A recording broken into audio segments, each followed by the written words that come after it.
you got all three of the vessels safely to Isle Cross. As I said, one vessel was intended for Serenlia, and they're off boarding, and Morgo, the werebear, is doing her thing. She's greeting them, and they're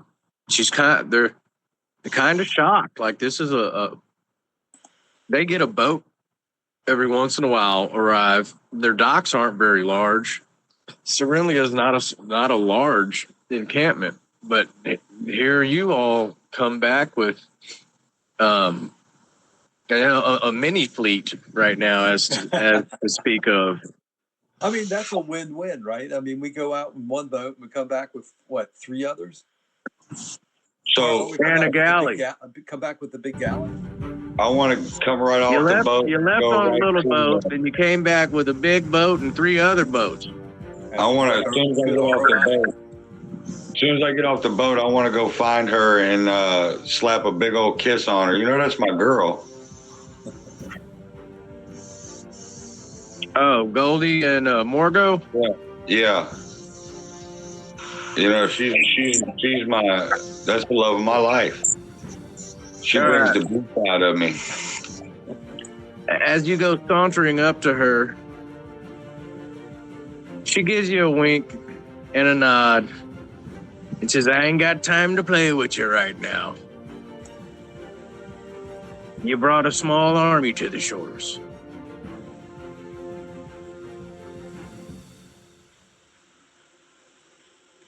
I rolled a 14 plus 8. I just give her a kiss. I'll talk to you later, baby. Goldie's just so happy to see you. Come on, girl. We'll talk later. And then you said, come on, girls. And I say, and these are some of my new employees, Cinnamon and, yes, Sugar. When she looks over at them and looks at you and cocks an eye and goes, yeah, perhaps we should be talking later. Yeah, don't worry, baby. Daddy don't fish off the company pier. You know what I'm saying? You're the only one for Goldie. She said, move along, little lizard. I got business to conduct. She loves me.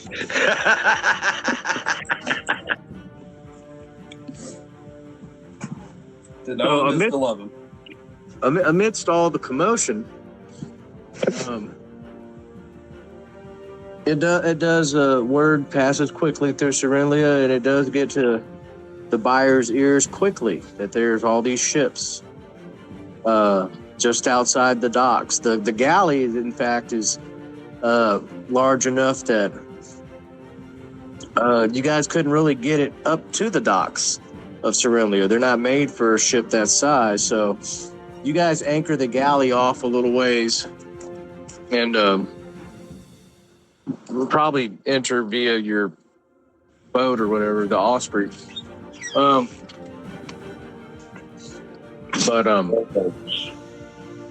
sure the galley has like supply rowboats.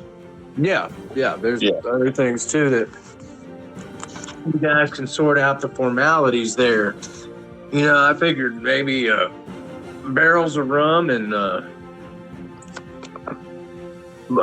crates full of silk might go a long ways to helping Goldilocks become established, you know? Mm-hmm. Yeah, I was already thinking of the couple of bolts of silk for Goldilocks. Yeah, there's some things that can be done there. So the buyer sees you all, and she looks out into the bay and sees everything that's going on, and she just kind of nods. I should come to expect such things from you all by now. She says, come to my yurt. We have much to discuss. So she leads y'all into your yurt, and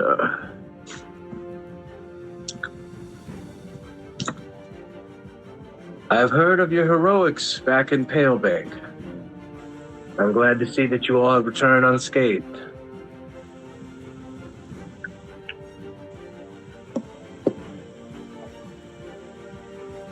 Well, I think that not only did we come out unscathed, I think we came out a little bit ahead of the game. You know, I think we've been able to bolster our Navy, being the captain. I'm pretty proud about that. And I gotta say, our group here really shown like their mettle even out on the water. Like, we're almost like Marines at this point. She says, of that I have no doubt. Speaking of, and we can address this later, why are there a small fleet of ships in my harbor right now? Oh. Well, that's the spoils of war, my friend. We captured those, and we're going to make those a part of our fleet. Wrong. We were escorting. Oh, you're talking about the other ships. I'm Yeah, sorry. we were escorting three. I'm talking about the whole fleet. She's asking about why are there 4 boats out there in her harbor? One of them was destined for here. 2 of them will be moving on to Bailing post. Balin Post. The galley is one that we captured as it tried to attack us in the ocean. She said an entire galley. That is impressive. But, as I said earlier, possibly problematic. She says, unfortunately, I can't bring it into dock, and if it just sits out there in my harbor anchored, it won't be long before ice starts to encase it, and then it will make it more difficult for what boats do need to come and go to bypass it. So we're going to have to think of something to do with that ship. It's not a pressing emergency or matter for that. Just know that it is a matter. Well, I believe. The big galley? Is that the concern? Hmm? Are you talking Yeah, about the galley? Is the Mhm. concern? I believe we're going to take that to Bailing Post if we decide to go there. Yeah. It won't be here for long. Don't worry about it. My old captain right here, Captain Sinbad of the 7 Seas, the baddest mamma jamma walking on water, says it won't be here for long. Very well. Indeed, the baddest mamma jamma. I will have to use that word more frequently. So as for you, Lambe Celebrant, I'm glad you have returned. Oh, yeah, you know, it's hard to keep a pimp down, baby. Well, as I have promised, Braun has completed his work. Braun, Oh. Big man. present Lambe Celebrant with what you have crafted. And almost proudly, Braun comes away from the table. He's got a little bundle wrapped in furs, and he starts to unwrap it, and he presents to you this tiny little rapier that's Goldie sized.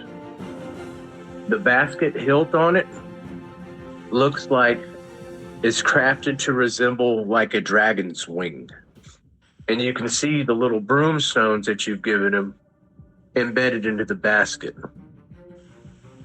As he hands it to you, she says, yes, she will dance like a gypsy on her tiny little wing. All that's left is for you to name her. And as he hands you over this little rapier, if you draw the blade out of the sheath, you see the blade is silver, the basket is mithril. It's a beautiful work of craftsmanship.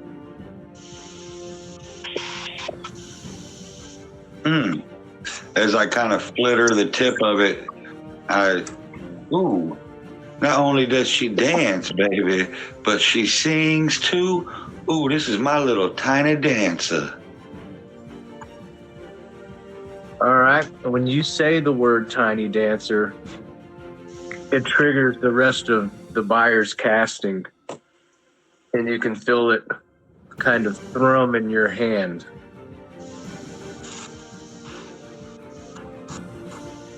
Ooh, ooh, ooh. It's vibrating. Ooh, that's pleasant. She is attuning to you. Ooh. She must like me, because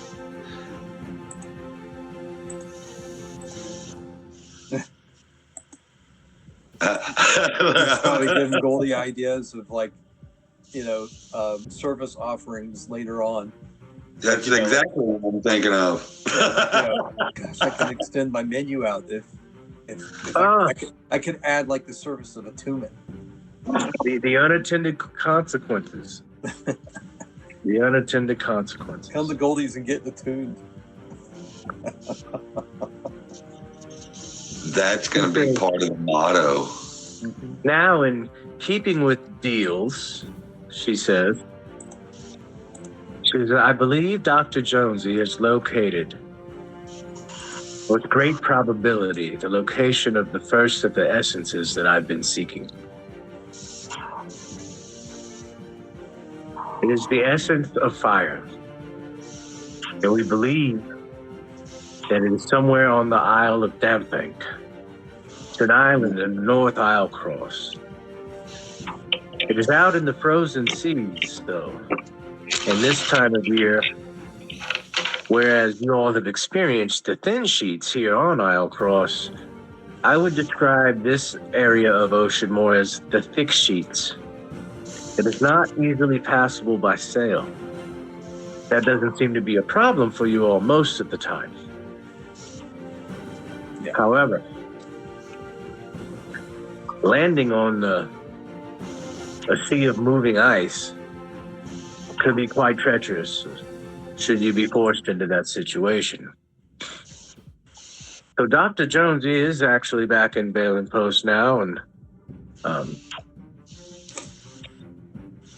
would ask that you seek her out, because I believe she's charted a course for you, accessible for you to reach Dampbank.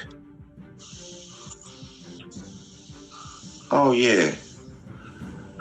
I miss old Dr. Jonesy. Yes, it seems there's quite a bit of stir in politics going on as of late. Tell me, what have you learned in your time in Palebank? Again, why so many vessels sent to Isle Cross at once? This is not normal.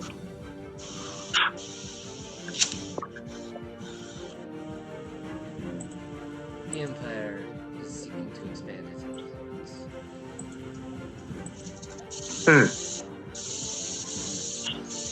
Expand how?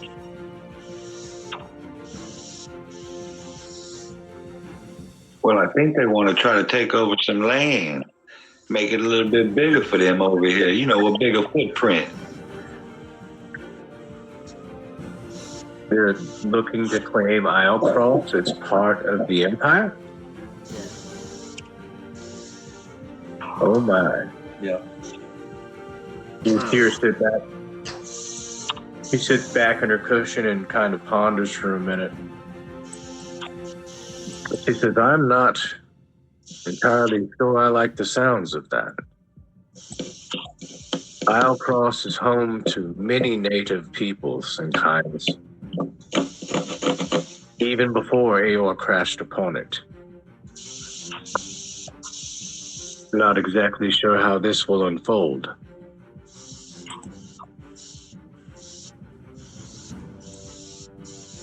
You see her pondering, looking at each and every one of you. Oh, Goldie don't like no empire. They said I was a spy. Goldie is not no spy. I tried to tell him that, and then I had to smack that man. See, he ain't want to listen to. I bet he listened to me now, though. You know what I'm saying, baby? She says, unfortunately, I do know what you're saying. Huh.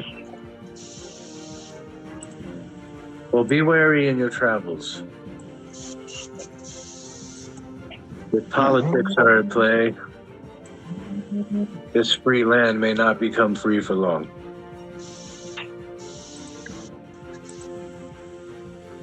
And with that, she tells her I'll get the hell out of her tent.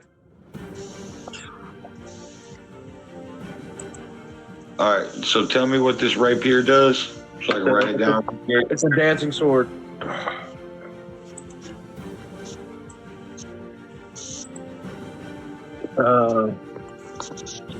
Hold on, buddy. Is it any pluses or what? No. Okay. I know it does something, like it comes back to me or something, flies, or no, I can hover it. It flies. Yeah.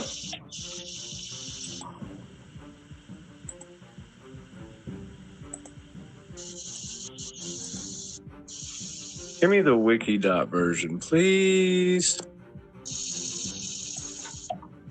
Thank you. So much easier to read. Okay.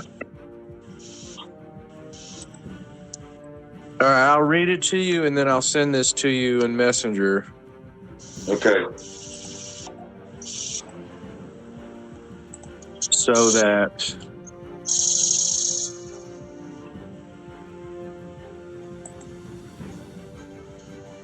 okay.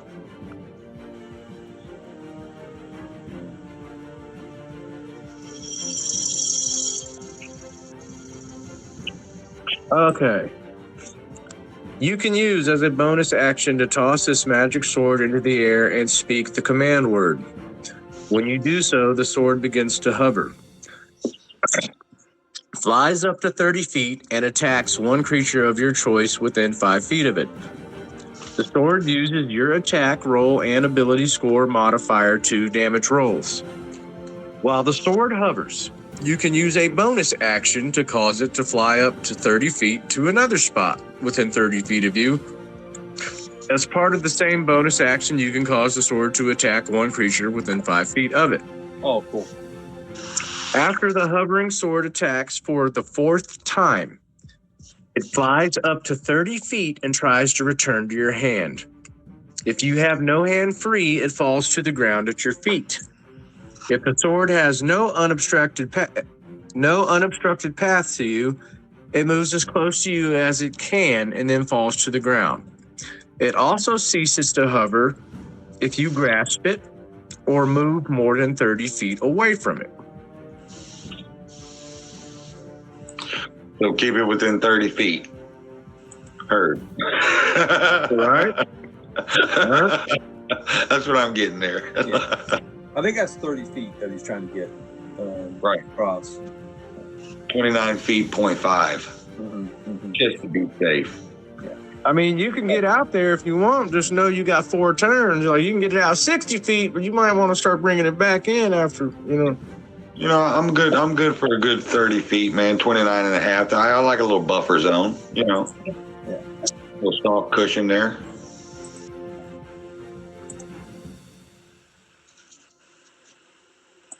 Okay. Man, that means I could magic missile with my action and bonus action attack with my flying sword after I got it hovering and moved. Yeah, that's the intention. That's pretty clutch, dude.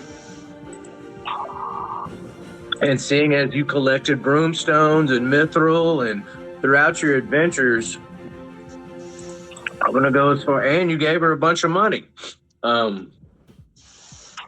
That is a just reward with the materials you provided. Yeah, I gave her like 5,000 gold pieces, didn't I? I don't think you gave her that much, but you gave her a lot. No, it was like $5,000. That was my share. Okay. So that in turn is everybody's. That's kind of everybody's reward for completing the rescue of Palebank. Dagus got his amulet. Zaya got his armor. Also, I got a rank. What? Captain. Yeah, Brew got a rank and a ring. And Goldie comes home to a tiny dancer. So with that being said, y'all head out into the encampment, and you can see all the new people milling around. Some of them you recognize, they're lower ranking glass blades that have completed their service, and they're free agents now, kind of like y'all were. I'm gonna start when we start walking by them. I'm gonna, hey, if y'all ever in Balin Post, y'all need to, come see Goldie at Goldilocks. We'll take care of you. I'm just starting to do as my, cinnamon and sugar are right next to me. I'm holding them by the arms. You know what I'm saying? Cuffed at the elbows, and just shooting that out to random dudes that look, adventurous and whatnot. You know what I'm saying? You got to be adventurous to go to Goldie's. Hey, man, I'm just marketing. That's all it is. If you're not going to promote yourself, no one else will. There it is. You know what I mean? One or two of them actually look at you and say, "You ain't telling us nothing we don't know." I thought their name was Tammy Faye and Tina Lee, though. Oh, baby. Hey, what happens in Outcross stays in Outcross. You understand what I'm saying to you, my guy? New place, new name, new life, new goal. Hey, Goldie's on the pro. They're looking at you, dude, and they're kind of bitching about how cold it is. Well, come see Goldie and Balin Post, and we'll definitely keep you warm through the night. Now, you know what I'm saying? Yeah, baby. All right, we got to go talk to the next one now. You understand what I'm saying? Yep. Goldie can't stop moving, baby. Moving and Cinnamon and moving. Sugar are complaining about how cold it is. They're like, "Damn, Goldie, you didn't tell us it was cold like this. You're like, there ain't no buildings. There a bunch of tents. What are we doing?" Oh, baby, it's okay. Give it a little bit of time, and you're gonna be wrapped in fuzz. Matter of fact, let me go see what I can do. Let's go find somebody, and let's go and try to find them a little fur coat. All right, that's easy enough to do. You get them some winter furs. And while he's doing that, I'm gonna go see if I can't replenish our health potion inventory. Okay, that's enough. Remember, those had to be ordered. Oh, Those got ordered through the buyer. Okay. I think we were in Balin Post when you got the potions from the auctioneers. Yeah, I mean, what can we? Let's take a stock here. I mean, how many do you have left? Ooh. I've never got any. Oh. Yeah, you're the one that buys all the healing potions, and you kept them for yourself for the most part. Oh, okay. I don't got any. I've got 4. Huh? Looks like I've got 4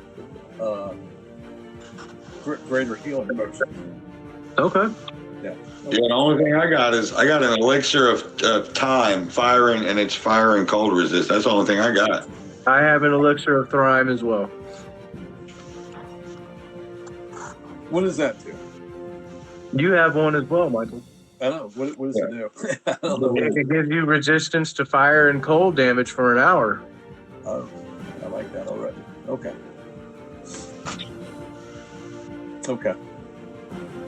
I better put that down.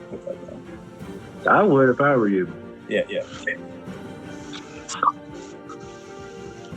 Okay, so y'all kind of powwow and you talk to the 2 captains that are waiting to ride the Balin Post, and are y'all gonna get the galley over there as well? Yeah. I know I need to go to Balin Post because I got to talk to Carl. Yep. So y'all see get if Margo would like to come. What? I want to see if Margo would like to come with me. That's a conversation worth having. All right, you meet up with Margo a little later on in the evening, or Morgo. And what do you say to her?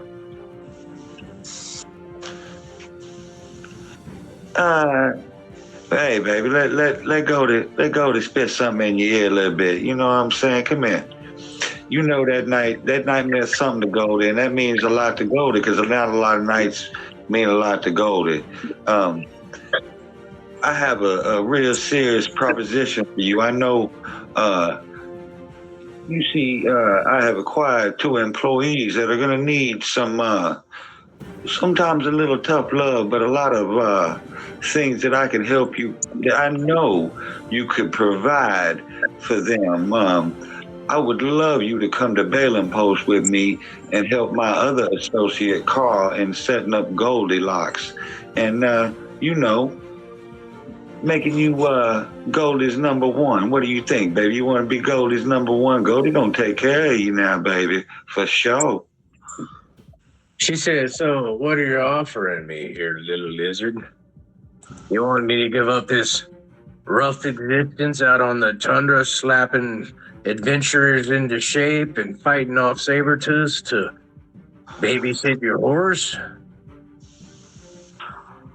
Well, yeah, baby. Take it easy. Your life has been rough so hard. Let Goldie take care of you. Let me soften them hands. Get them nice and soft. You don't have to work hard no more. You don't have to risk your life. Goldie gonna take care of you for the rest of it, baby. And I just want to lean over and just whisper softly in her ear, you my number one. Always gonna be. Make some persuasion checks. All right.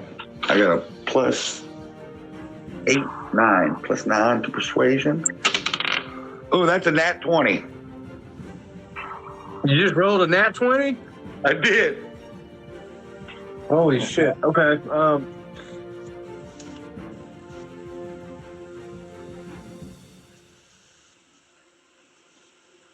Morgo looks you in the eye and says, the audacity of you. Coming in here like I need some type of saving.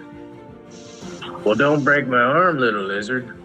What do you want me to do for this Carl and your horse? Like, tell me how this is going to benefit old Morgul. And if I agree with you, just know that someone's going to have to run Serenlia. You got any suggestion on who that would be? Oh, I'm sure we can find somebody, suitable for that. But as far as you and me go, well, you don't do any unsavory acts unless you want to, baby. You the boss. You the one in charge. You the number one. I told you, baby, we're just using me for the name and the clientele. You the one in charge of it all. It's going to be yours when it's all said and done, baby. You the head madam. The number one, the numero uno, the HLIC. You know what that means? Head lady in charge. That's you. She takes all of this information in, and throughout the course of the evening, y'all discuss this matter, and she agrees. And she thinks that maybe she can talk to Orvo into taking over her position here in Serenlia, greeting the new folks. He's getting a little long in the tooth anyway. Maybe it's time for him to settle down a bit as well. See, baby, it's a win for everybody. Y'all come to that conclusion. Nat 20, you successfully recruited Big Mama. Yes. Now I have my madam. Ooh, Cheers. everything's falling into place. Definitively so. Yeah. She loves Goldie, baby. She loves Goldie. Okay, Dardus. Yeah. You said you want to try to replenish heal potions? Yeah. You can talk to the buyer about ordering some more from They came from Burbank or something. well, she's got a chest that can travel to Uthadorn, Palebank. So she could do that. Again, though, it depends on supply and demand. You got to think Palebank just kind of withstood a siege, which y'all had to come in there and break. So a lot of those healing resources might be being used. Remember all the refugees that were there in the town from Shady Creek Run, the sick and injured, the one Mercy was walking around healing or killing, depending on how bad off they were. So she can probably order you some more heal potions. You'll have to pay up front, of course. And then she can get them to you whenever first available.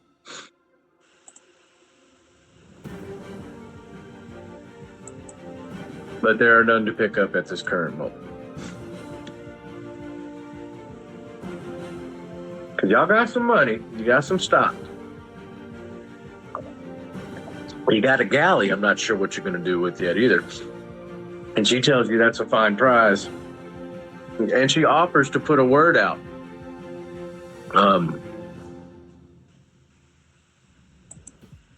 About the galley, if you're interested in selling such a vessel. You know, she is a buyer. She does ask you, though, does the ship have a nameplate, a figurehead, or even a flag? Or we might discern where this vessel originated from. When I discerned that when I was investigating what kind of manifest and cargo it was carrying. Mm-hmm. Okay. That's what I'm about to tell you. That is the odd thing that maybe you just realized that this ship sailed no flag. It was unnamed.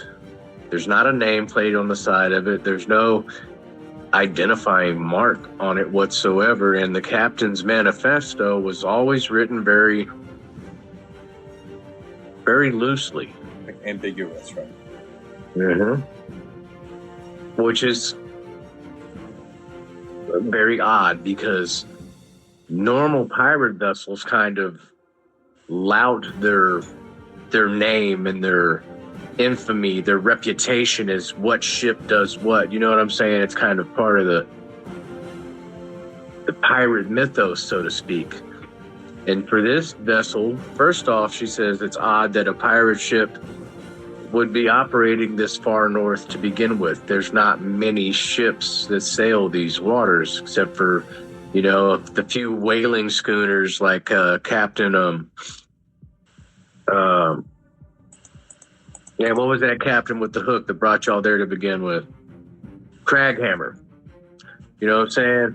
Mm-hmm. So it's not like there's a lot of like merchant ships out here that they can rob and steal from. So this does present a bit of a mystery to her. And once she kind of explains that, it makes sense to you as well. Like, yeah, that is kind of odd. Like, where was this ship even built at? Type of a thing. You know what I mean? Mm-hmm. So, there's that. Add a little intrigue to the mix. Dun, dun, dun. Brug asked the buyer what they have a captured pirate. He manages to ask her, like, what do we do with him? You know, should he face justice here, or, you know, what would you have us do? And the buyer asks, what? Why don't we just ask that joker where they from? He got him off the ship, baby. He know where they from. You want to know anything about the ship, where it came from, and who the captain was? We can get it out of that fella and his partners. And I pull out a tiny dancer.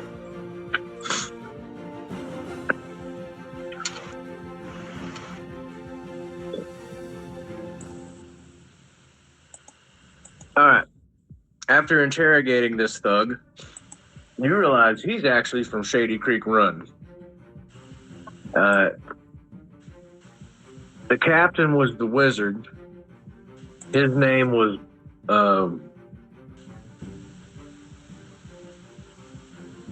let me pull the Kaiser Soze. Western Ed. I'm reading something. Western Ed, whatever. He didn't know much about him. He was recruited onto this ship from out of Shady Creek. A few months back.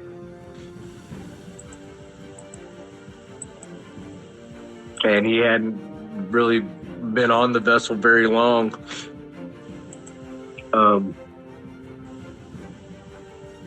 He tells y'all what y'all already know. They had a plan. The captain told them that they were going to take a flying boat. That was y'all's boat, and then y'all kicked their asses. And he doesn't have any pertinent information that's going to help you in this matter.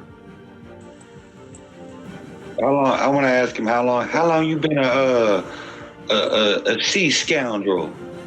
Is this your first attempt at it? He said, I've been a scoundrel a long time, but sea scoundrel? Yes. This would be my first attempt at it. Well, you ain't very good at it, being as you got captured and you're here with us now. That may be obvious. Well, what should we do with him? Should we cut his throat or cut him loose? I'm okay with either or. It don't matter to me. Although we're gonna cut him loose, and it promises not to do no sea scoundreling or nothing like that again. Maybe he can come be my stablemate at Goldie's or something. I don't know. The buyer said, why don't you just drop him off in Balin Post? A third of the people there are working off prison debts anyway. They'll fit right in. Oh, yeah, we can do some cheap labor with him, can't we? Oh, he gonna help build Goldilocks. He tells you, I don't want no more smoke from any of you. I seen what you did. I lived to tell the tale, and I'd be grateful. I promise. On my mother's black heart, no more sea skullduggery for me. Well, you come help me build my establishment. And maybe we'll talk about not cutting your neck open, giving you a nice Colombian necktie. What y'all want to name the pirate y'all didn't kill? Name him Bob. I knew it. Okay. Easy name. In case it gets Bob. thrown over, then You know, Bob is going to be Bob. fodder. He's going to be straight fodder. Carl's got an assistant cook now. Right, he's gonna be Carl's assistant. Carl's bitch boy. Bob, mop these damn floors. Yep. Bob, go out to the back, dump all the fucking swill. Yeah, Bob makes the outhouses. Bob's the new janitor for Goldilocks.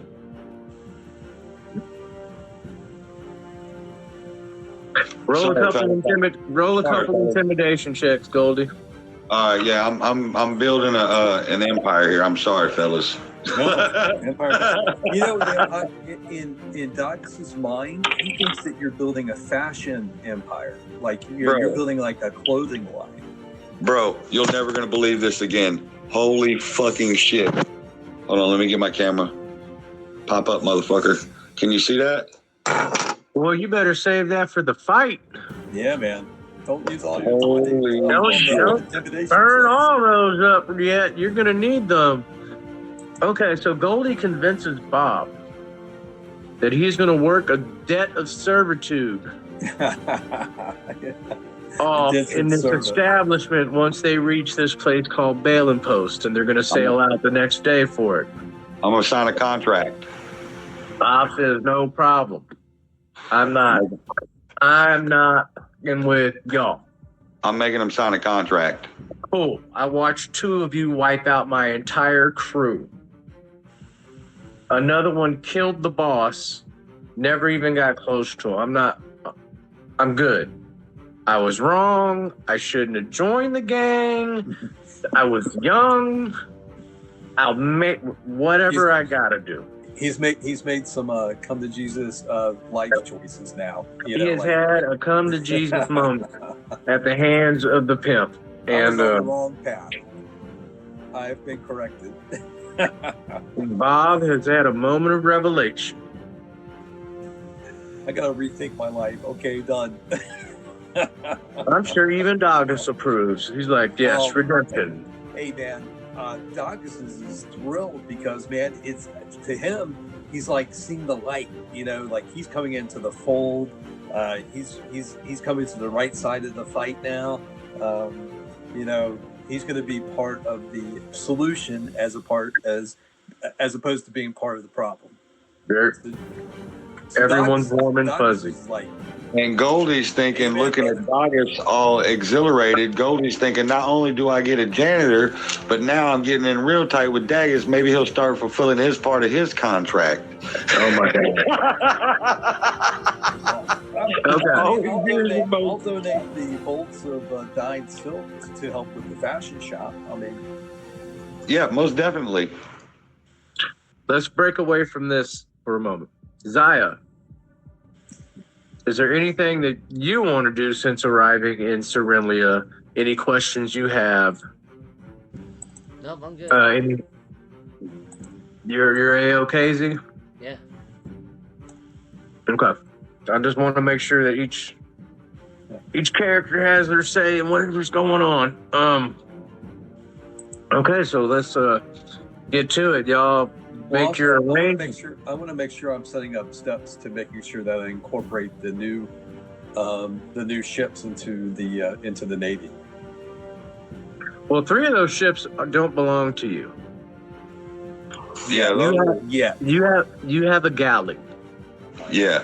Those are Pale Bank's ships. You're not taking. We can't hijack them.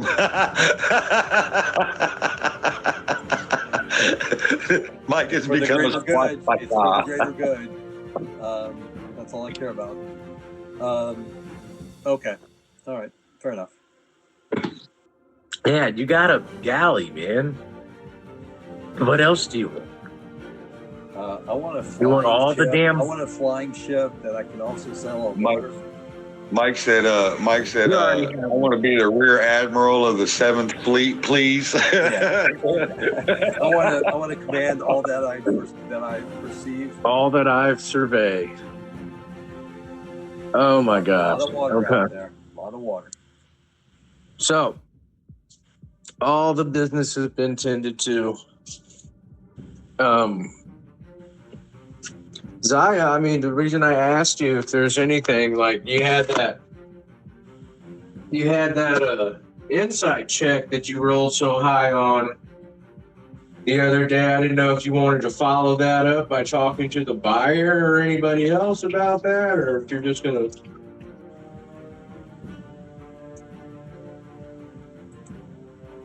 About who the lady maid might be or whatever. Remember that?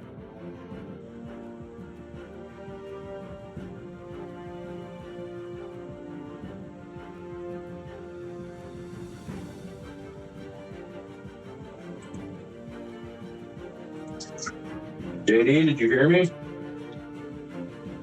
Yeah, I heard you. Yeah, I didn't know if you wanted to follow up on that, or I told you I'd give you the opportunity to investigate and ask around.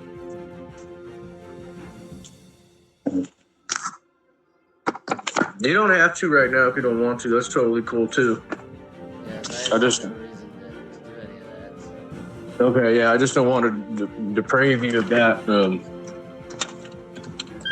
course of action if you wanted to pursue it. You know what I'm saying? Okay, so about a day later, as you guys start coming up, Balin Post was expecting the arrival of 2 ships, supply ships.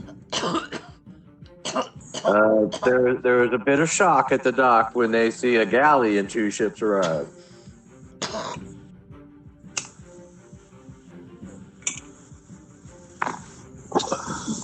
Once you arrive in Balin Post,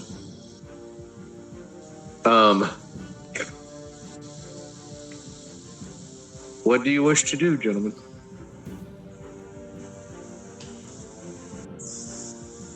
I want to suggest a name. Hey, Captain Doggett, Yeah. since great vessel that we on has no name, and you being the captain and all, Goldie was thinking about how about we call it the Golden Goose, baby? The Golden Goose. I will take that under consideration. I just think that's a good solid name, you know what I'm saying? But yeah, just something. And I tap him on his ass as I walk past him. Come on, ladies, let's go, baby. Let's. And then me and my crew, Bob and Morga and Cinnamon and Sugar, we're gonna go find Goldie's. How is it coming along? You know what I'm saying? Okay. Well, if you ask around, they tell you that Carl is about half a mile out of the western gate, and he has produced a building. There's a building out there.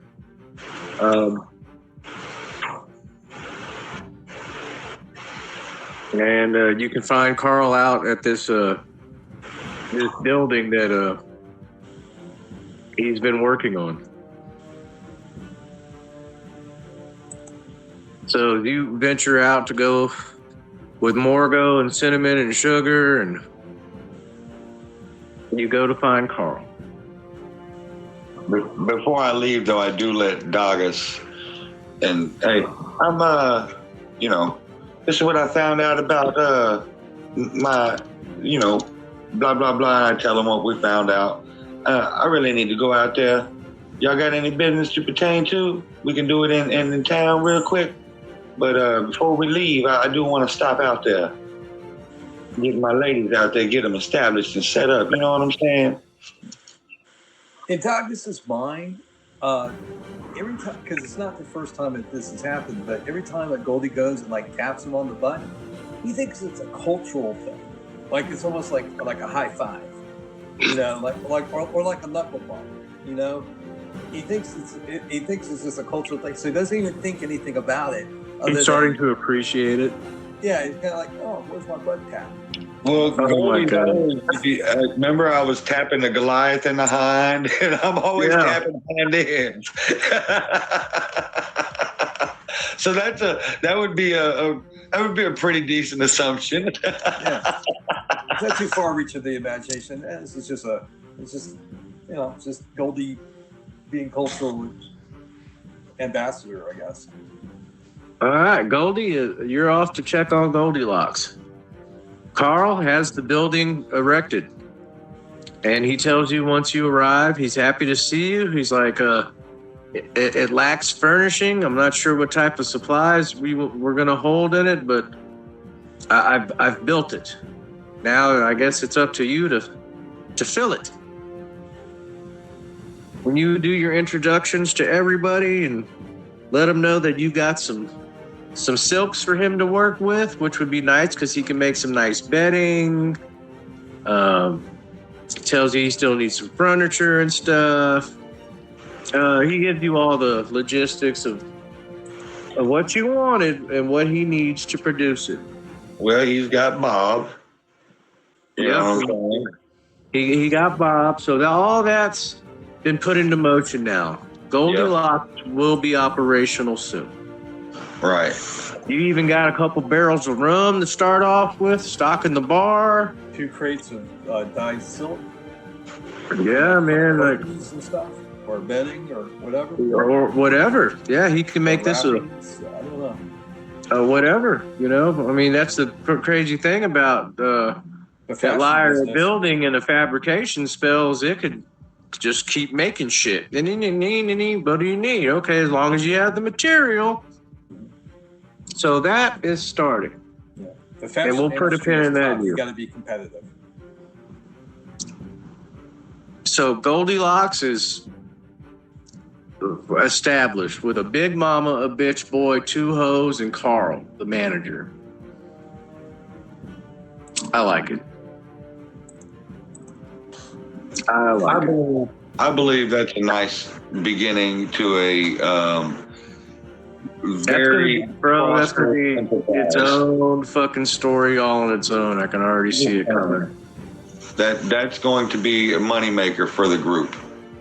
You know, it's going to pay for lawyer fees, court costs. We'll put money on books, you know, doctor visits, insurance claims, all types of stuff. We can launder this any type of way. 401k, like a decent healthcare plan. Right.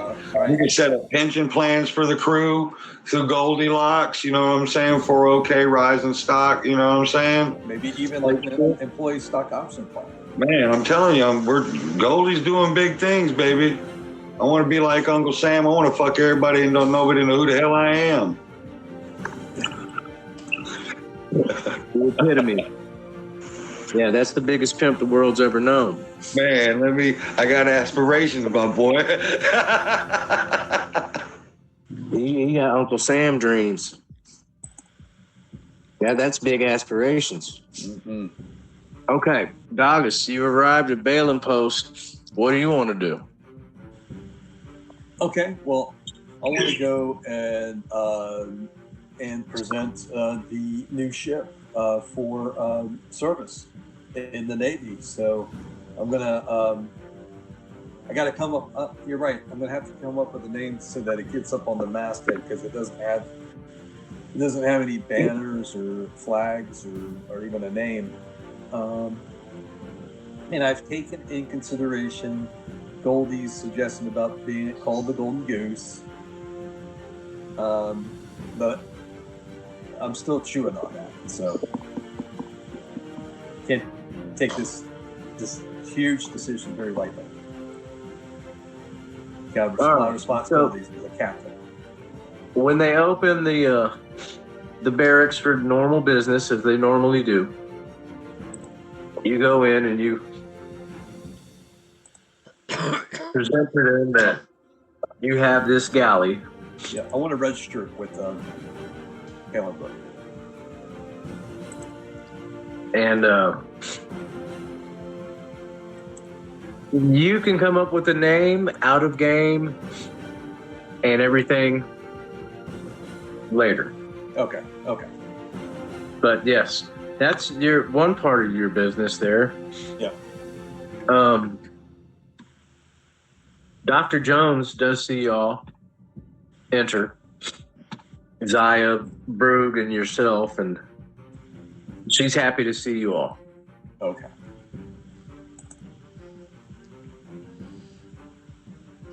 And she greets you, gives you a hug, gives Brug a hug.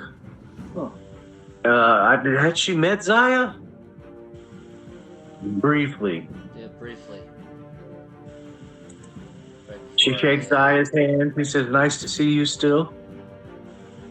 She said, "So, are you here to find out about what I've located for the buyer?" And she breaks it down. She breaks out a map of Isle Cross, and she shows you where Dafank is on the map. And it is almost a direct line straight north from Balen Post.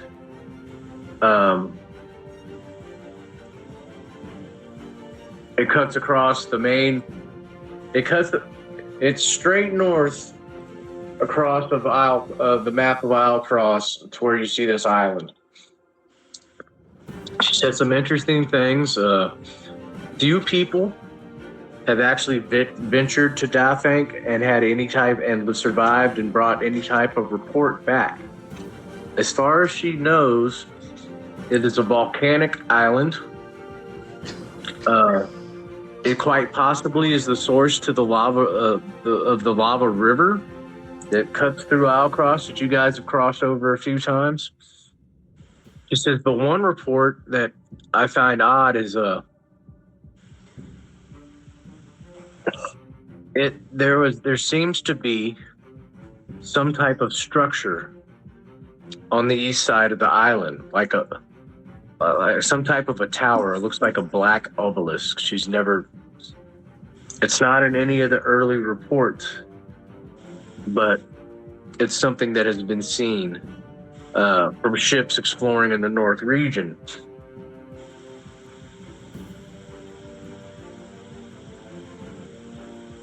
But the buyer seems to believe that the presence of the essence of fire, it only makes logical sense that perhaps this is where this essence is located. Do we have a map of Islecross, JD? Rocky, I'll be right back, man. I gotta really use. Sure. Okay. Like I'm crying here. No, you're good, man. Like I said, we had a lot to unpack at the very beginning of this session before we roll the dice. Thank you all for bearing with the story forming part of the campaign.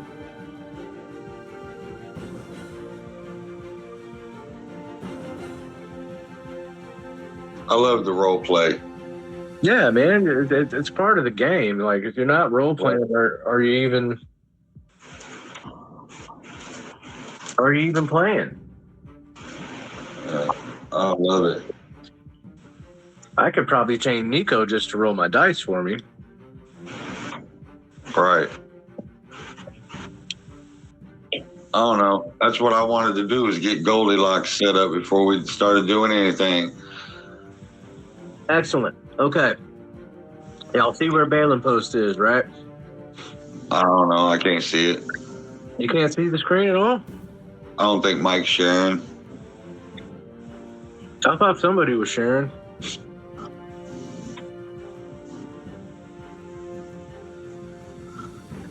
I'll have Mike share his screen when he gets back. Because it clearly... I see JD's flipped There we over. go. Now we're cooking. All right, do you see that? Where it says damp flank or damp can? I'm trying to get in real quick. Hold on. Zoom in. Yeah. Okay. You see where Balin Post is? Yeah. All right, that's what she's showing y'all. Like, with the Osprey's flight capabilities and such, you can take off and travel from Balin Post straight to Dafe. Now, as the buyer was telling you, this time of year, in winter, that far north, the ocean isn't so much of an ocean as it is floating sheets of ice. Right. Very difficult to sail through. That's the main reason not a lot of people have explored Dafe.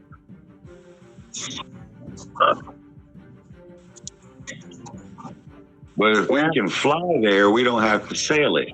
Well, y'all can fly a lot of the way there, but yeah, you're still going to be on foot for quite a bit. You see what I'm saying? I mean, that's all right, as long as don't got to worry about falling through. I figure we're not going to have to worry about falling through the ice if the motherfucking ship can't get through it. Exactly. So Exactly.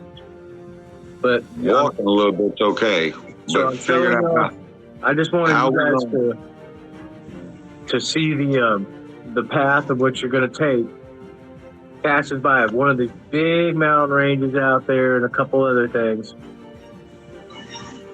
But how far is it from the coast to the island? oh, I need the measurement on that. Because we could fly the boat and hold it back up on land just to that coastline right there, and then walk across the ice. I mean, that's not walkable ice. That's still ocean. Oh, then we don't even have to get out. We can take the galley around and park that joker in the ice.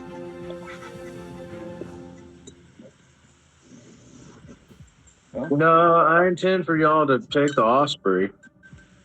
That's kind of. Yeah, we should have enough time and flight time to make it. Right? I mean, I need to figure out how far that is.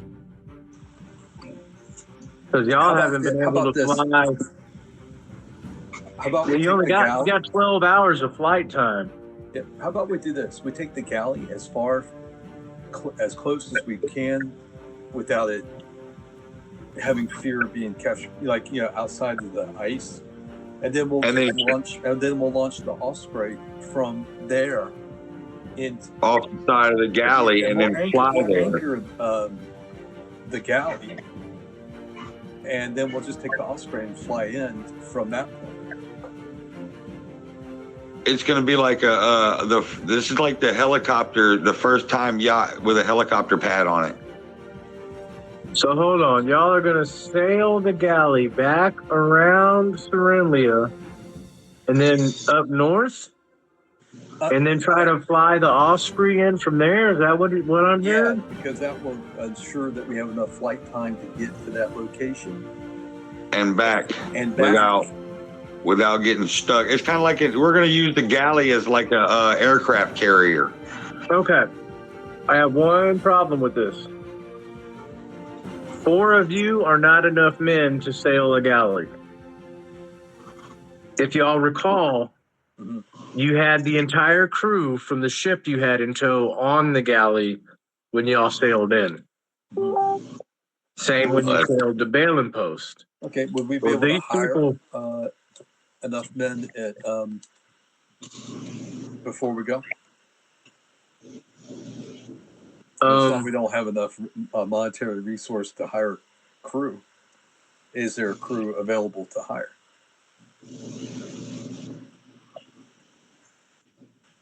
Back to you, Rocky. out of Balin Post, unfortunately, there aren't. The people that just arrived are arriving to their craftsmen, workers, and people that are working for Balin Post as far as their exploration. Yeah, I suppose you could talk to Wardlow. Because I mean, what do we need? 15 people? Yeah. That's about. I think that's what we encountered on the ship when we took it over. Not enough to pay a wage. Let me look at a map. It was With either a 15 or scale. 30, but I think it was 15 because I think we cut them in half and that made 30.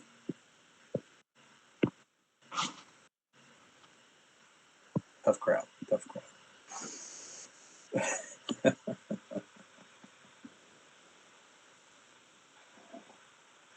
I need one with a scale. Let me look. Maybe this one has a scale. That one does not have a scale. Okay, let me look at a different one. Nope, that's the Emerald Coast. I don't think one with a scale exists. No, I've seen one with a scale. I've had one. Maybe it's in my book.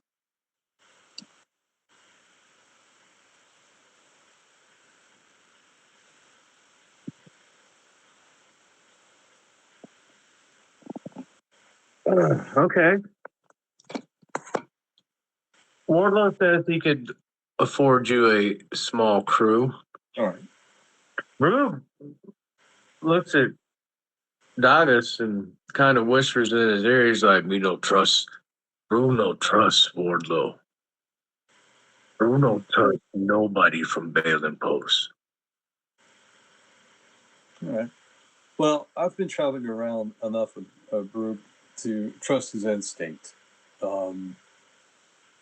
Enough that I trust him more than I do those in Balin Post. So Here's the thing: you make a deal hiring a bunch of Balin Post people. That's Balin Post influence. That's, I'm just going to leave it at this. Like Bruce says, I don't trust that. okay.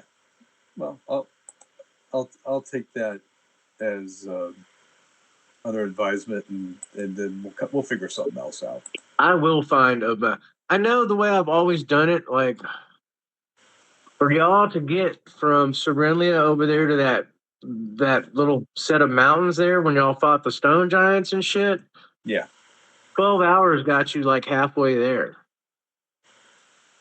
And then you had to recharge, remember? So you could technically, judging by that distance there, I'm going to thumb measure this. You could probably fly almost to the. See where it says foreign on the map there? Yeah. Y'all could probably fly the Osprey to about the end on foreign, and then it'd put you on the ground for just a little while you're charging the ship. And then once you reach the coast, fly again and actually reach Damphcan.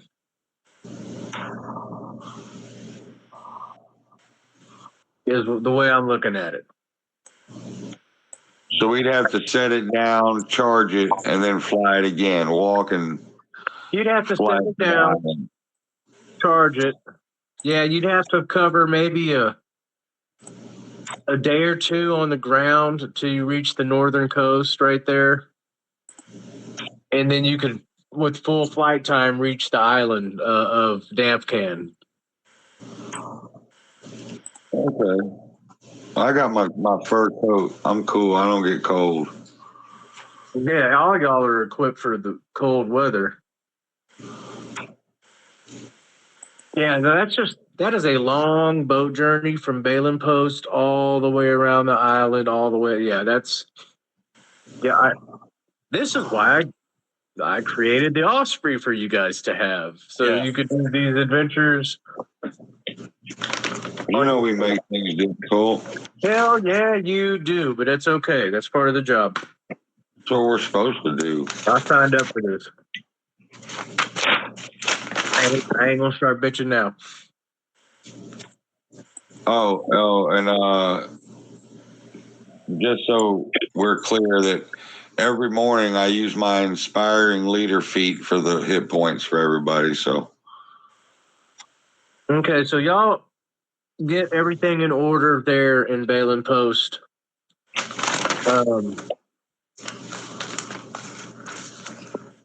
A lot of the supplies that are coming off of that ship, man, are like lumber and still on those ships that arrived. You know, a lot of them are workers and soldiers. A lot of them are refugees from Shady Bank Village. You know, the type that y'all love to associate with. But you can see that talk that Lady Vesta Ragna was speaking of. She meant business, man. They're like, you can see coming off of the docks, like the workings of like big saw blades and different things. You know what I'm saying? Like they plan on doing some serious building here within the next few months. Yeah, there's even word of a few of those ships on their return possibly coming back with even more. So there's definitely an expansionist push happening. Wardlow's more than accommodating to you, Dagus. It almost makes you feel uneasy. How? Is there anything I can help you with? Are you sure you won't need any men? Yeah, I think we've got it covered. We've kind of figured, you know, we figured it out. Appreciate your help. Keep up the good work. Appreciate it. And I hope you have a good day. Thank you. All right. Good day to you, So, sir. Goldie, what do you do as the Osprey is about to take flight and go north? I'm back with them by this time, right? Yeah, I'm bringing it. I'm like the crossing of the T's and dotting of the I's. Oh, Pretty much been. Before I leave, I look at Cinnamon and Sugar, and I tell them, "Now you listen to the madam here, all right?" And I tell Morgan that that she needs to, maybe if she sees someone worthy of being in our company, to go ahead and recruit them. You know what I'm saying? She tells you, I think I'll leave that to the little halfling over here. He's just like her, kind of like you. Well, he ain't nothing like me. And I tell Carl, and you keep your hands off of my lady. Do you understand me, Jack? That's my lady, and those are my ladies too. You got to pay too now, Carl. Everybody pay. You get a discount though. Not on my lady. Don't touch my lady. And then tell her I kiss her on the cheek, and I tell her I'll be back, but I gotta go. I gotta go meet up with the boys and dip out. Okay. What does your inspiring leader give us? 5 extra hit points. Inspiring leader? No, I think it gives more than that, man. I just read Oh, it. then It's like there's no. level plus your charisma. Let me look it up. I don't think so. I think what does aid give you? Aid's the one that gives you the hit point. Max. Yeah. Which is okay. That's 5. I got 13. You get 13 temporary hit points. Yeah. It's Okay. temporary hit Did points. Each ally you- up to 6. Yep. You get temporary hit points equal to your character level plus your charisma modifier. Yep. But I do not cast aid. Okay, so just the 10 hit points then. Right. Okay. I'll cast it. It lasts 8 hours, so you know what I'm saying. That's free. I'll cast aid when we land. Okay. Because we got 12 hours in the air. So by the time we land in long rest, I'll do inspiring leader again and then cast 8 on top of that. That'll give us 5 hit points to the max, and then you'll have 18. You guys will have 18 temporary hit points. All right, so you guys fly out of Balin Post, man, headed due north.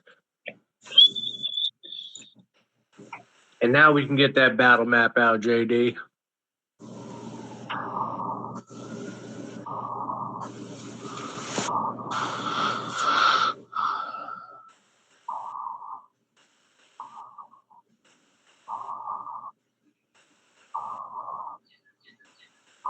There we go.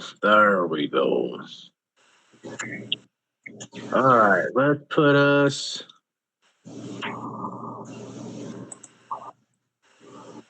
Put us on one of these here. Is that us down there? There we goes. Thank you. Let's put us out here where we can see.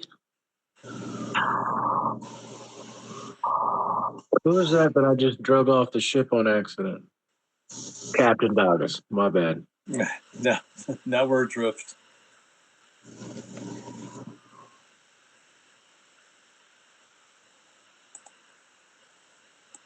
Yeah, that's perfect right there. So, as we're actually, let me bring this down just a little smidgel.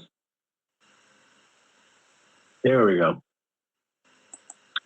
As we were passing by one of those mountainous ranges, we've already crossed the Lake of Fire. We set out early in the morning, and 12 hours later,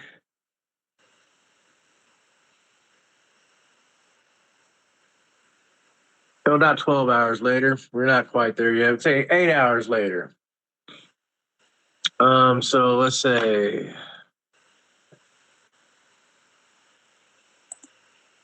it's about 2 in the afternoon. It's cold, but the sun is bright and it's a very clear day. And you guys have had easy sailing through the skies here. What is everybody doing? Well, I'm if Brug wants to, I'm actually having him shadow me so that he could learn more about shipmanship and maybe be able to pilot the ship himself if he'd like. If that's something he'd be of interest in doing. Yeah. I mean, we got the time. I mean, we're kind of sailing the seas here, so I'm Yeah, that's giving fine. some. Brug can shadow you, watching you how you control the Osprey and the wind and everything. So that's what I'm doing with my time is mentoring Brug to be able to pilot the ship. Okay. Osprey. Yeah, he's grabbed the wheel a few times, hasn't he? Yeah, so he's getting a hands-on training. Excellent. I'm sitting up against the main mast looking forward, Okay. minding my business. You know, So, I'm not too good with the perception checks. like I said, it's about 2 in the afternoon. In that case, go ahead and Zaya and Goldie. I'll go by y'all's passive perception. Broogs is pretty high. So Zaya and Goldie, give me perception checks. 18 for Goldie. 24. Okay. As you guys are flying along, you're chilling there on the deck. A big shadow crosses over the deck of the ship, crosses right over the top of y'all. And it kind of draws your attention. And you look up, and a very cool sight catches your eyes, man. Up in the sky, with y'all flying around, you see this giant eagle. It's what it looks like, soaring in the sky. Is it circling or is it flying past? It was flying past. That's what caught your attention, is the shadow as it cut between the sun and you. And then it does seem to, like, it turns and crosses over the ship again. Again, How high? Like, a rather large shadow. Mhm. So this giant eagle seems to be just flying over the top of y'all, like almost like it's flying along with the ship. can I perceive anyone on the back of the eagle? That's the funny thing. At this distance, you just see the shape of this, what looks like a large eagle. Now, again, how high is the eagle flying and circling around the ship? Well, from the size that you know a giant eagle is, I don't know. You would guess it's maybe 100 foot, maybe 150 foot above you. So I've got my calculations here and checking my charts. Okay. All right. Let's see what's up here. Pull back on the yoke, and we're going to rise off the water. You're not in the water. You're in the air. Oh. If you look at the map, you're over dry land. Oh. Hey, take it close to the ground, baby. They can't see us if we're closer to the ground. Skim the Okay. top, Jack. Skim the top. So as y'all are kind of checking this eagle out that's just kind of crossed over you twice, suddenly this eagle starts to descend towards the ship. Mhm. And as it does, it is getting exponentially larger. Go ahead and give me that icon, JD. The reason I don't have that map up on my thing here is it on another? I still have the world map. I don't have that. Oh, That's why when you said, "Oh," I don't know. Refresh your owlbear, maybe. yeah, okay, maybe that's what I need to do then. That's what I would do. I know we've had to do that a few times before.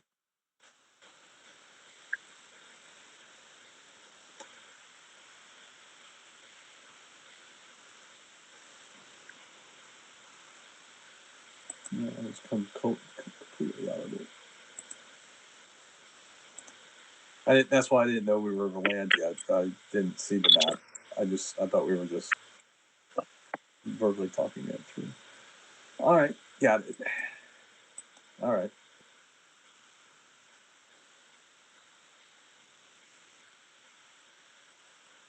You got it yet?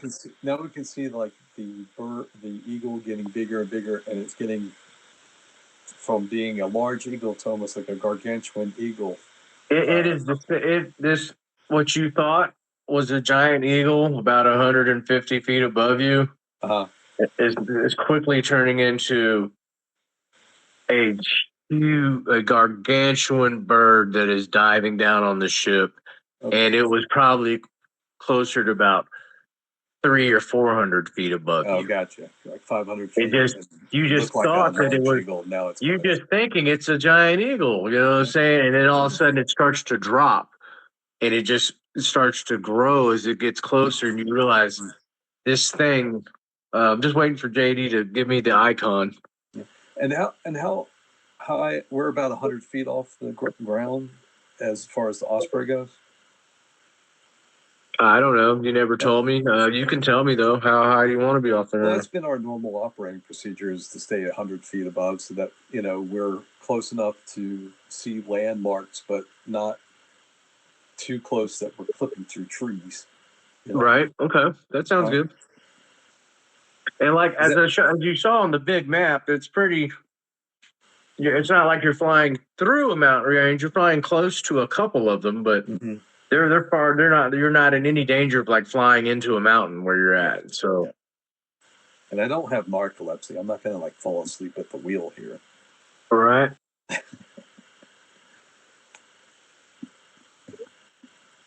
Although that would make for good story. No, I will put that in the little play cells for next time.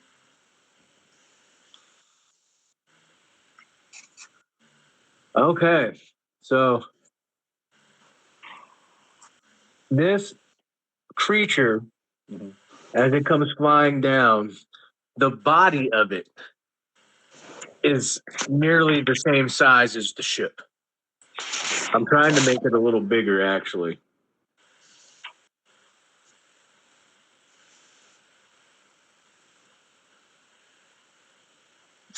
That's perfect. Its wingspan is easily 120 feet. So it is roughly 100 foot away from you, soaring down on y'all right now. You see this gargantuan bird of prey.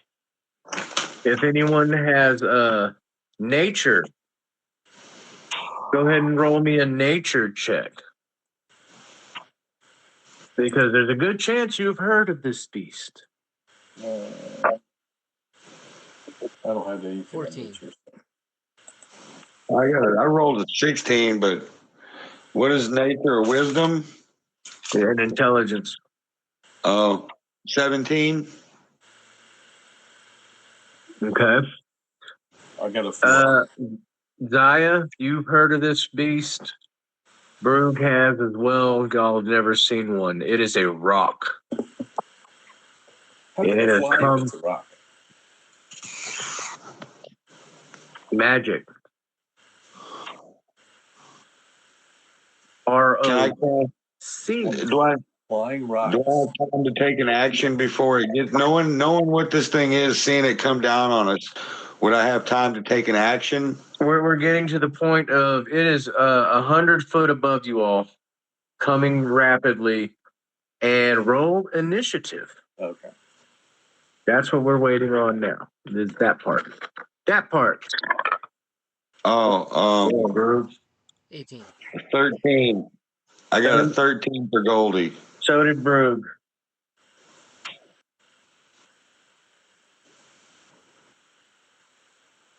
Dirty 20. I'll take my reaction. Brug can have a 19 plus his. Plus my deck? Yep. Oh shit! That just saved the day.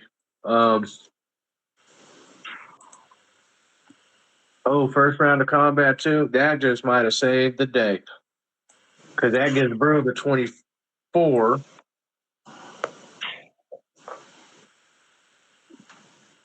Davis has a 20. Yeah. What does Zaya have?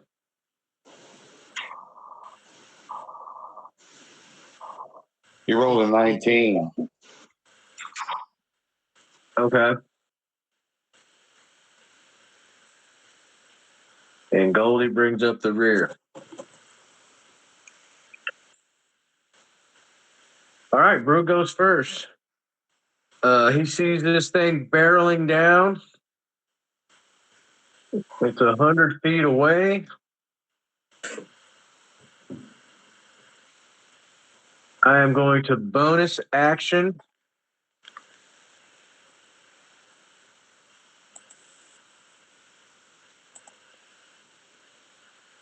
Hunter's Market. I am going to save my action for it to close 10 more feet, putting it at 90 feet.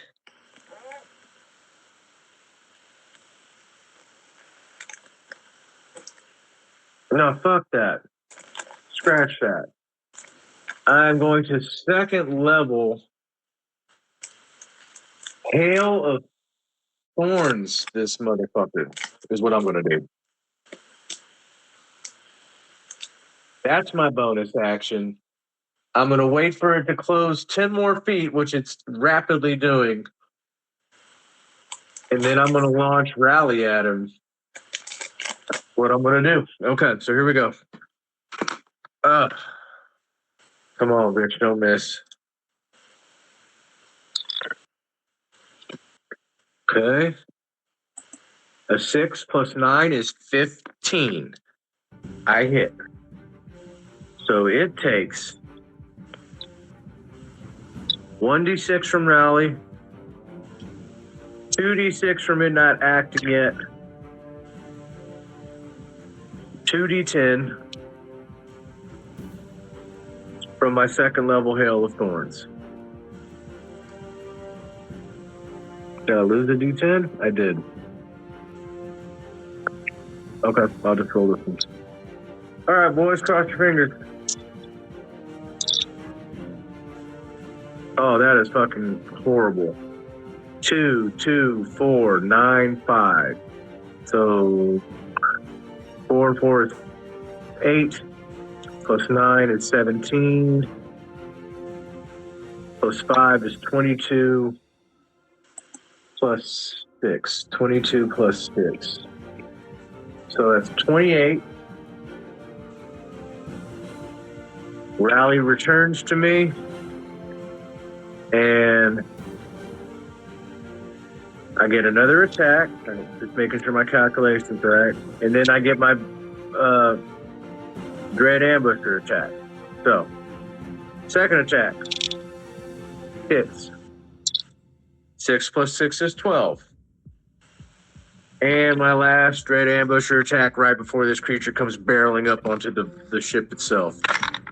And that's a 19. And that's a plus a d8. So 6 and 5 is excellent, plus 6. So that's 11 plus 6 is 17 more. So for a grand total, damn, Zaya, moving Brug up to the front of the list was excellent. 15, 16, 17. Brug just did 57 points of damage right before this beast crashes into the Osprey.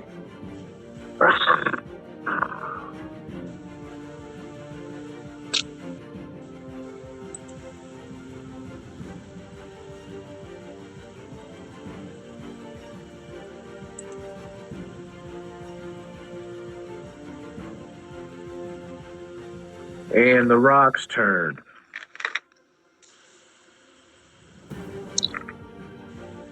Okay.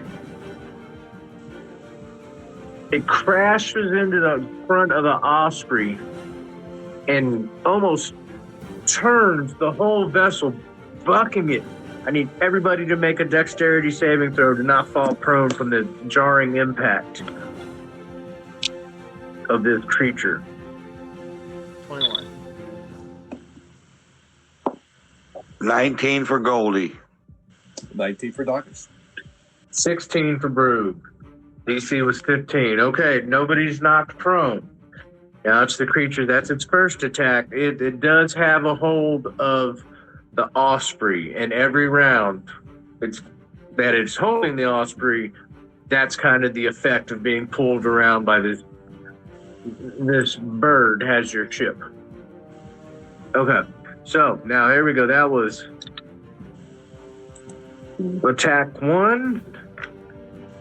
Let me look at the spread here. 1, 2, 3, from top to bottom, left to right. Zaya 1, Goldie 2, Brug 3, Dawgus 4. You ready? Yep.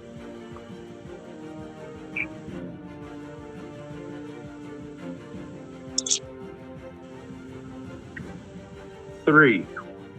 Okay, he's going right after the motherfucker that lit him up, which is what I would probably do if I was in his shoes. Plus 13 to hit. So he needs a 7 or better. 2. Oh, wait. Yep. As he's holding the rail, shaking the Osprey, he just watched Brug just wham, wham, wham with this magical spear, and he goes to peck at Brug. Brug just, as the ship's bucking, kind of slides to the left, and its beak just tears planks out of the fucking deck. Y'all see wood splinter and everything, and it's Dawgus' turn. All right. As my bonus action, I'm going to, now that he's in range, I'm going to Torchbearer. So he needs to make a wisdom save of DC 16. Natty 1. You shall not hit anyone else but me. As my, so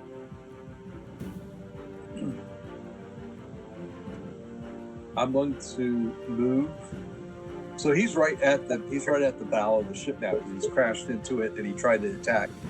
Yeah, he's actually, his talons are gripped on. Like I said, this bird is as big as your ship. Uh-huh. His talons are gripped on to the side of the Osprey and is literally dragging your ship around in the sky with it. Okay, so I'm going to go 1, 2, 3 up to here. Oh, that's another thing. Movement right now on board the Osprey, due to being shook, is difficult movement. Okay. Well, I moved 15. That's perfect. I'm going to go ahead and take 2 sword swipes at the bird. Okay? And here we go. So the first one.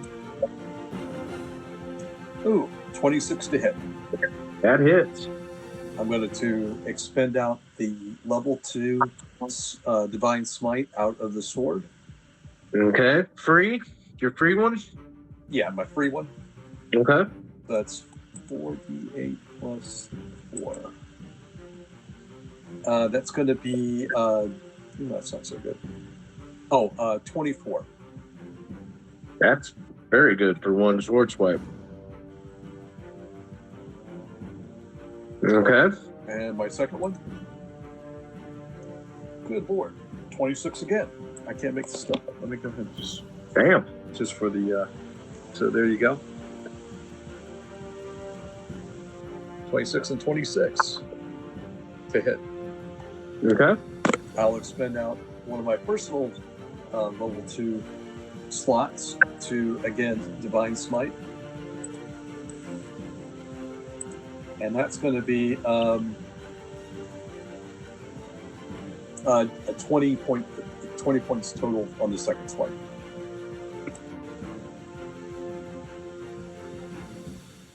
Okay. So that's my action, my bonus action, my movement. Back to you, Rocky. Zaya.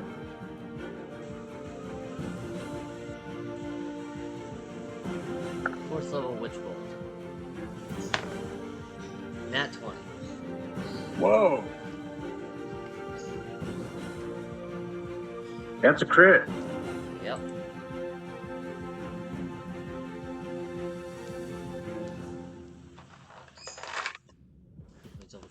D12 that's supposed to be.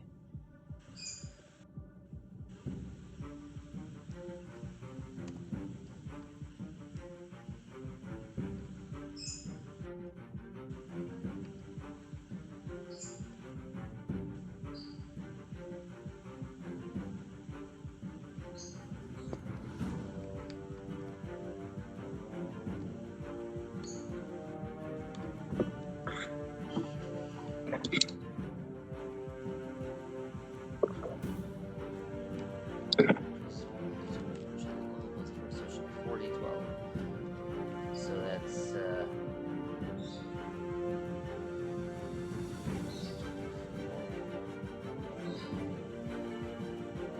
Oh shit. so that's 48 base That's damage. 48.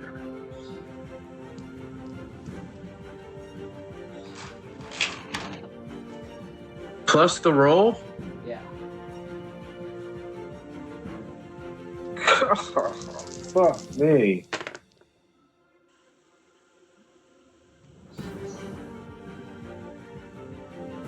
Oh. Wow. So plus another 26. Oh. This is round 1. All I can say is, who's now being rocked? It's fucking being rocked. It's not even the end of round 1 yet, and over half of its hit points are gone. Holy shit. Wow. Okay. Zaya, any bonus action or movement now that you're attached with a big ass lightning leash on top of this fucking giant bird? Nope, good. Goldie, it's your turn. Oh, I'm going to use one of my bardic inspirations to hit him with unsettling word. Oh, you cook now, baby. We finna have chicken for dinner tonight. And then it is going to need to make a,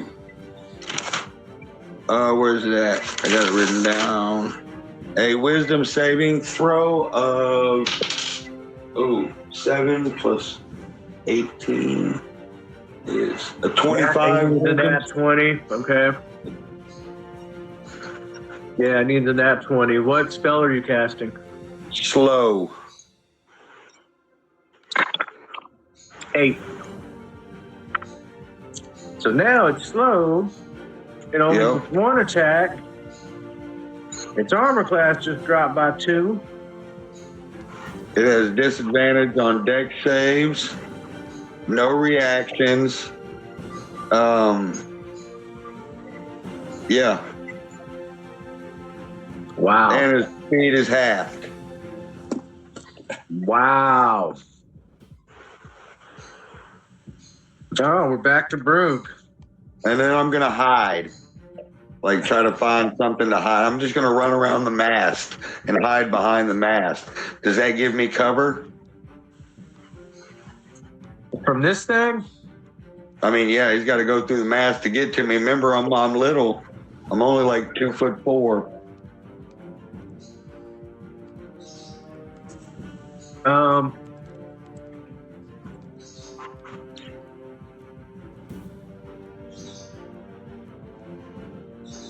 Well, he has no reaction, so he can't attack me anyways. I'm gonna go fucking hide behind like a crate or something, somewhere I can get a little cover. You know what I'm Your saying? best bet would be to run back there and like hide behind that little platform that Dagus's wheel is on. Yeah, whatever. I'll give you cover if you can get back there. Remember, Yeah, it's difficult movement right now. that's fine. Put me back there. He has no reaction, so he can't. There's no. All right. Brug is gonna bonus action Hunter's Mark.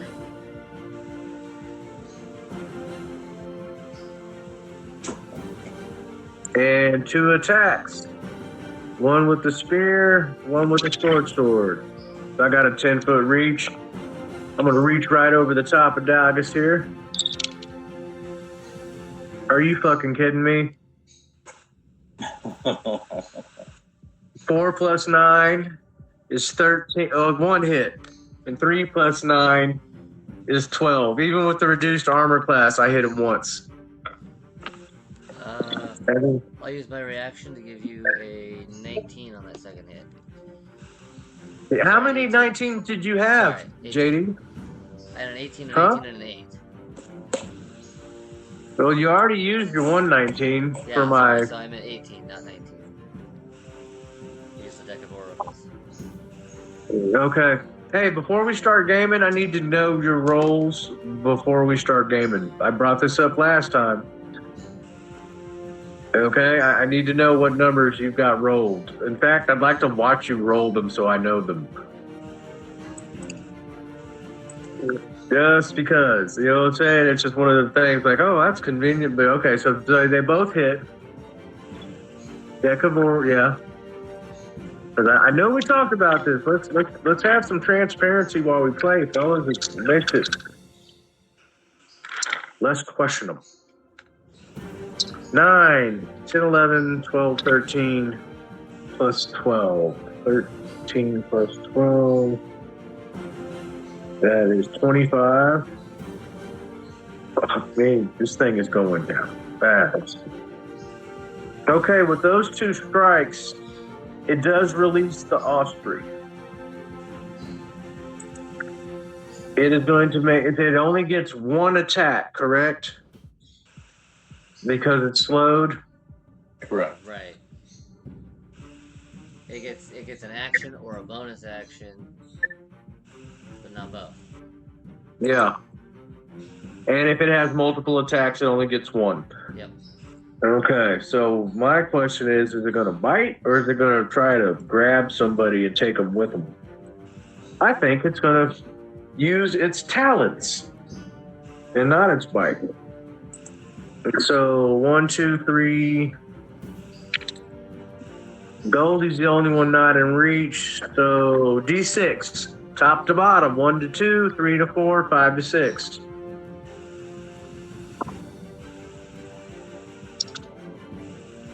One. So it's going to try to attack Zaya, which still has a fucking witch bolt attached to him, ironically. 8 plus 13 is 21. At disadvantage. Ah!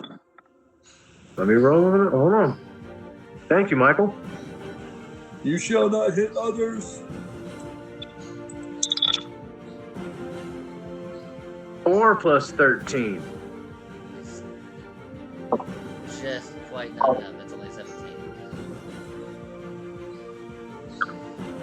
And it misses. I don't know why I was worried about this thing. I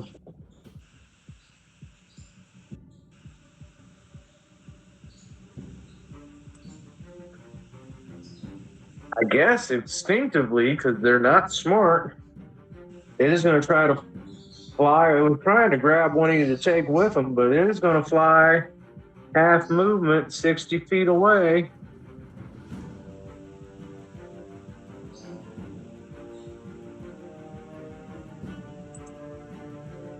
Know where that takes him. Let's find out.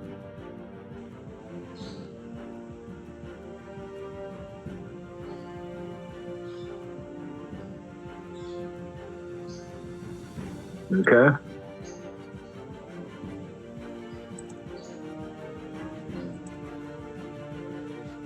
Opportunity attacks resound.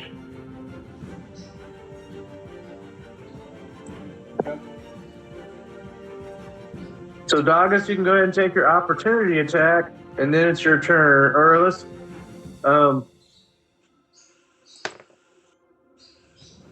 Zaya, Brug, and Doggis all get opportunity attacks. I just got a nat 20. Oh my goodness. On your witch bolt?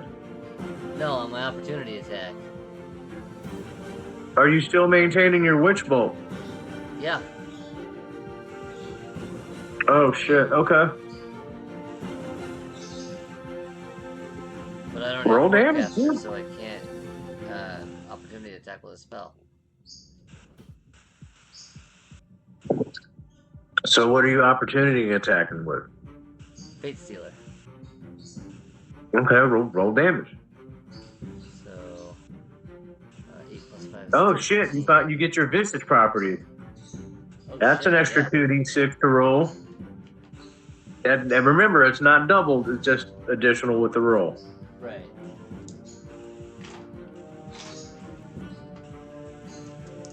So it's 13 base.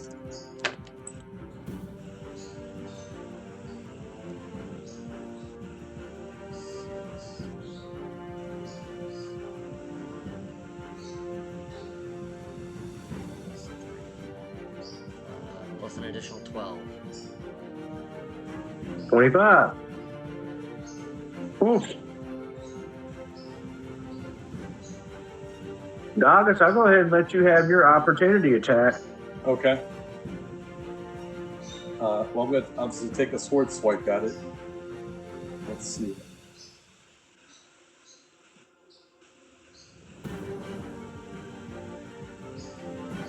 Let me get to those. I'll just go ahead and go. Oh, that's not good. I rolled a 7.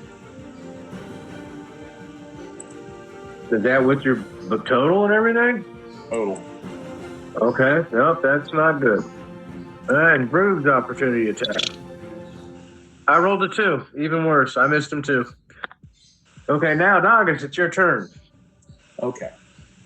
Well, let's try this again. That's a 22 to hit.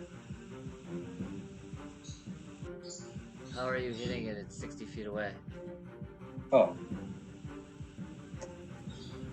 Well, on contrary, Monsieur, I'm going to, as my bonus action, tap my armor and place jump on myself. Okay.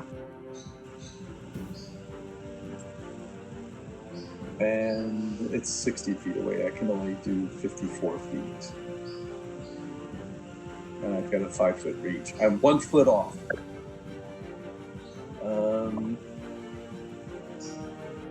Can't you just fly with that armor? Yeah, but it's a levitate. It's 20 feet upwards or downwards. No, you cannot fly with that armor. It's jump or levitate.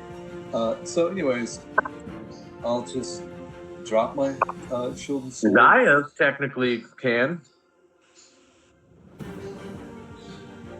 Yeah. but with a 5-foot descension, 40 feet. So what are we doing, Doggis? Okay. Since it's 60 feet away, I'm just gonna go. I'll drop my shield and sword, and I'll take 2 bow shots at it. All right. Okay. And here we go. First shot is a 21 to hit That hits. for 9 points. The second shot is a 21 to hit at 12 points. So 12 and 9. 12 and 9.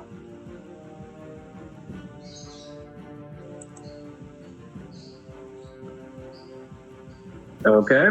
And as I can't get to him without like, so I'll just stay put. Zaya, it's your turn. Okay, I'll use my action to maintain the Witch Bolt. He takes an additional 6 points of damage. You say 6. Yep. And that's my turn.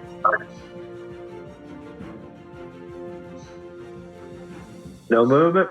No. You don't want to jump off the ship and glide over at him? No? No. Goldie, it's your turn. As my bonus action, I'm gonna pull out Tiny Dancer and fling him up in the air, just hovering right above my head, just to over my shoulder. and then I'm gonna look at the thing and I'm gonna cast Firebolt.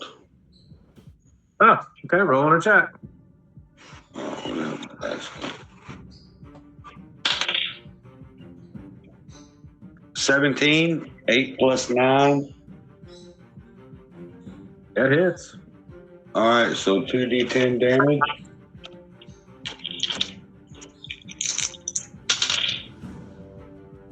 Eight and 2, 10 points of fire damage. Oof, it's looking bad for him. All right, it's Bruce. Any movement? No, I'm hiding still. I get coverage. I got quarter coverage. So was I added what? 1 to my AC, 2 to my AC. Yeah. So I got a 18 AC right now. I think I'm good right where the hell I'm at. That's a wise decision. You know what I'm saying? To him, I'm a mouse. You feel me? I'm good. He is outside of my regular range, but he's still within range. Broob is going to throw 2 shots at disadvantage at rally at him. Oh, he's so fucking lucky. Nat 20 and an 11. I still hit because that's a dirty 20. 1 hit. And 3 plus 9 is 12. That misses. So I hit him once with rally. 9 plus 6, 15 points of damage.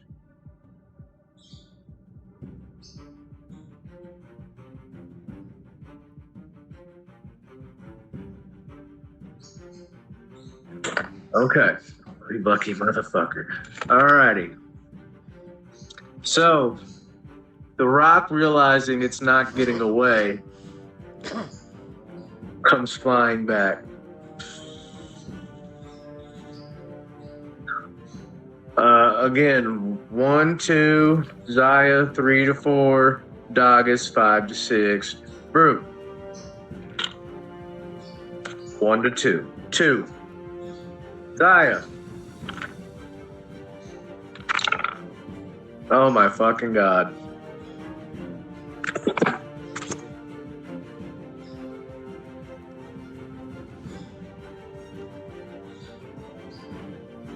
Huh. Is that a He has to roll a disadvantage? disadvantage. Oh, thank God he does. You shall be torched, You Barry. can't fucking make this up.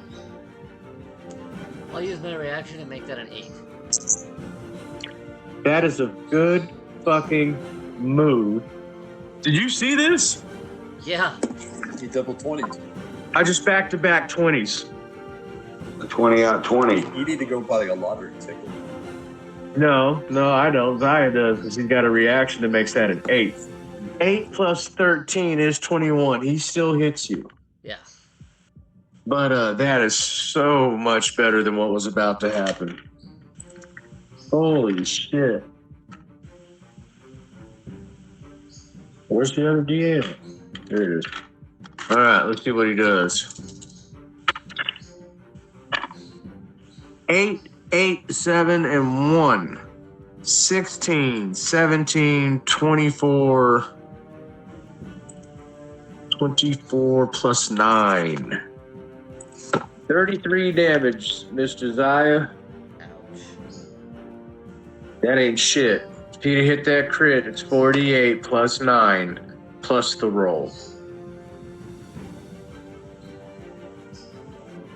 Give me a concentration check on that old witch bolt, too, Yeah. while you're at it. 17, which is just enough.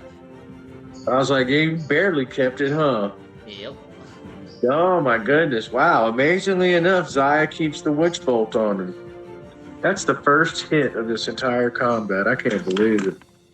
Dagus, it's your turn. Okay.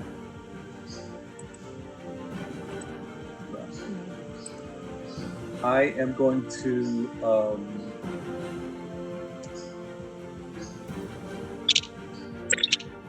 lay hands on Zion, and for how many points are you down? He just took 33. I'll heal you 33 out of the 45 I think I've got to give. Okay, well, you can't bring him back up to 87s because 13 of those were temporary. Oh, okay. You can bring him back up to 74. Okay, how many points was that then? 20. Okay. 20 will bring him up to 74. Okay, so I'll keep 25 in reserve in case someone else gets hit. That's my action. So you brought him up to full? Yeah. All right, good move, Doggis. And then as my bonus action, how close is the rock to the bow of the ship now? Still 60 feet? No, he's back up on the ship, attacking. Oh. I'm going to leap from the bow onto the back of the rock. You're going to leap onto the rock. Yes. Okay. All right. What do I need to roll? You've got a jump spell, right? Yeah. That was your bonus action? 54 feet. Yeah. So I'm just making sure you laid of hands. Yep. Zaya, My movement is to jump. and your bonus action is to activate your armor. That's already been done. That's already been done. When? Last turn. Yeah. I activated. He activated it and was going to jump, but never jumped. He activated. Oh, that's right. Never Yeah, jumped. then just make a regular dexterity check to land, or an acrobatics check to land on its back. Okay. That is a 23. You have leapt on to the creature's back. Okay. And now,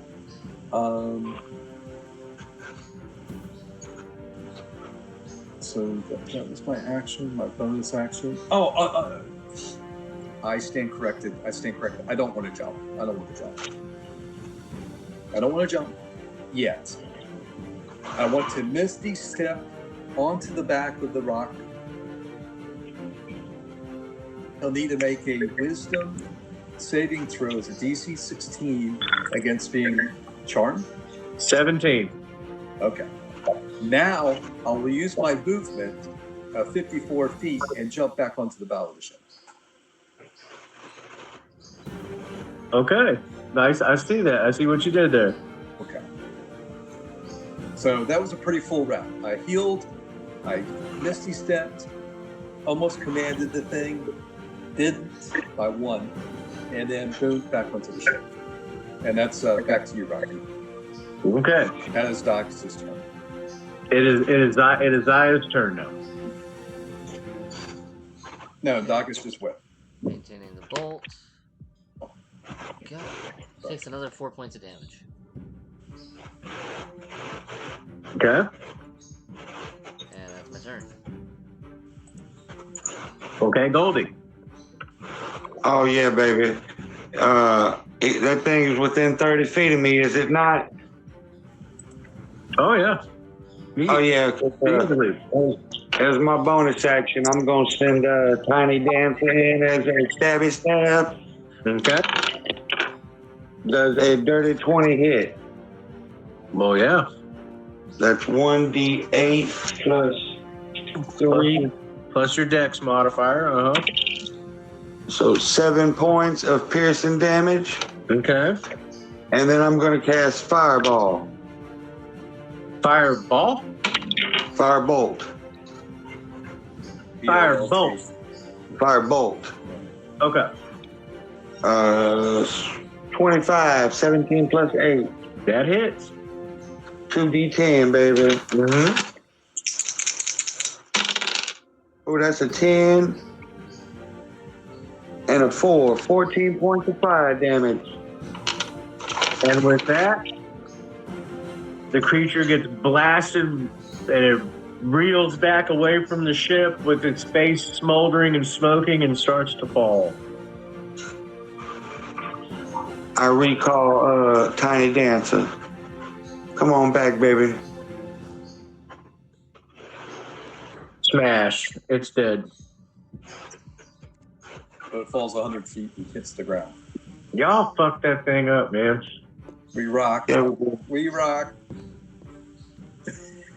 Mike, I was gonna make you pay, man, if it would have got one more attack in. Because you did all that stuff, and your sword and shield are still laying on the deck of the ship. You've never recovered them. Yep. Well, no, I You got lucky. You got lucky. I liked your play though. You're like, I'm gonna jump up, I'm gonna teleport over there and mind zap his ass, and then I'm gonna run and jump off of him. I didn't realize you'd activated your armor. I must have missed that in the prior round. Yeah, as a bonus action. I was still Googling and all this amazing. One person got hit one time. A little bit. Golly. We're a shot proof, man. Yeah, That's why man. Slow is a great spell. Yeah, it's my favorite. That's why. Wow. that All was right, fun. man. I go So, and study the ship now. After recovering my sword and shield, I go and study the ship. Since it was rocked. yeah, it was rock. There's some damage to the deck where its beak hit and kind of tore some planks up, and you can see where it tore grooves into the deck and on the side rails of the ship where it grabbed a hold of y'all.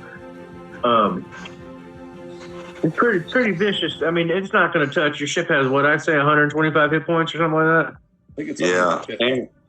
and it regenerates itself after a full rest. So by the time we need it again, it'll all be fixed. Oh yeah, only in box mode. Right. That's what I'm saying. Well, we're gonna fold it up. Okay. We gotta fold it up to walk across the land. We're not gonna drag it. Right. Don't put it past So- us, John. Don't put it past I us. don't put it past us either. Does anyone need to take a break? What time is it? I think 220. as in character, I think we'll lower the ship and see if we can't salvage some bits and pieces off that bird. Because chicken does sound good on the menu tonight. Hey, Hey, man. baby. Rock Country feathers. Club. Hey, I'm all about that life. Y'all already know the buyer loves it when y'all bring her crazy shit like that. And you don't know I what want- that could be. And I These want some of the expeditions are talons. cheap. I want some of the talons. Bro, one of them talons is as big as Broog. That's okay. I want a talon. I want it for my collection.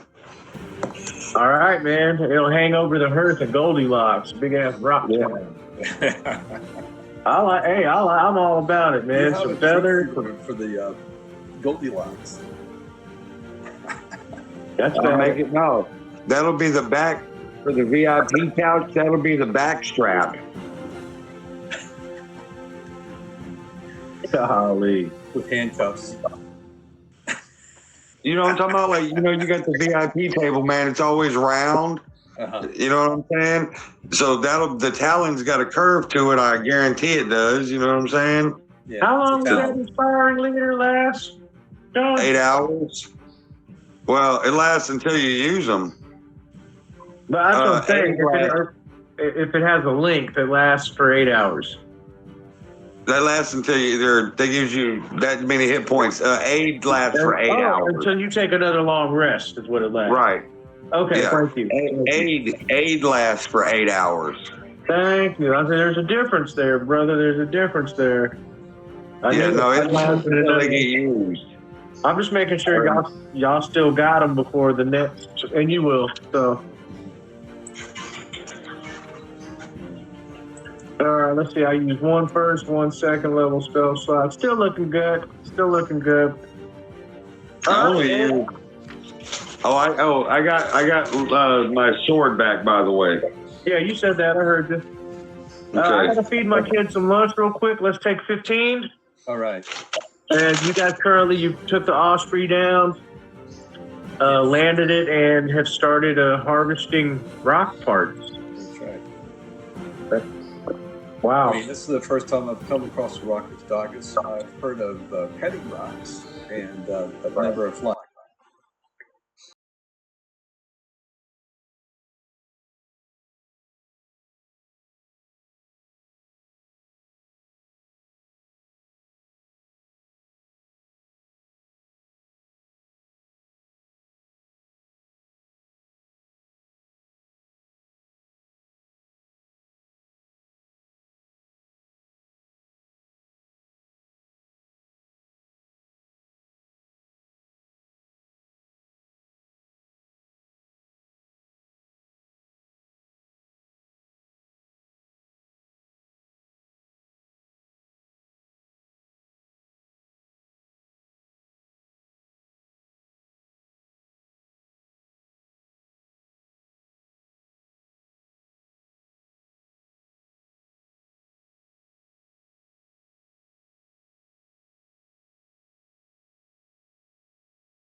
And then as your flight time expires for the Osprey, it is nearing sunset, according to my time calculation. So it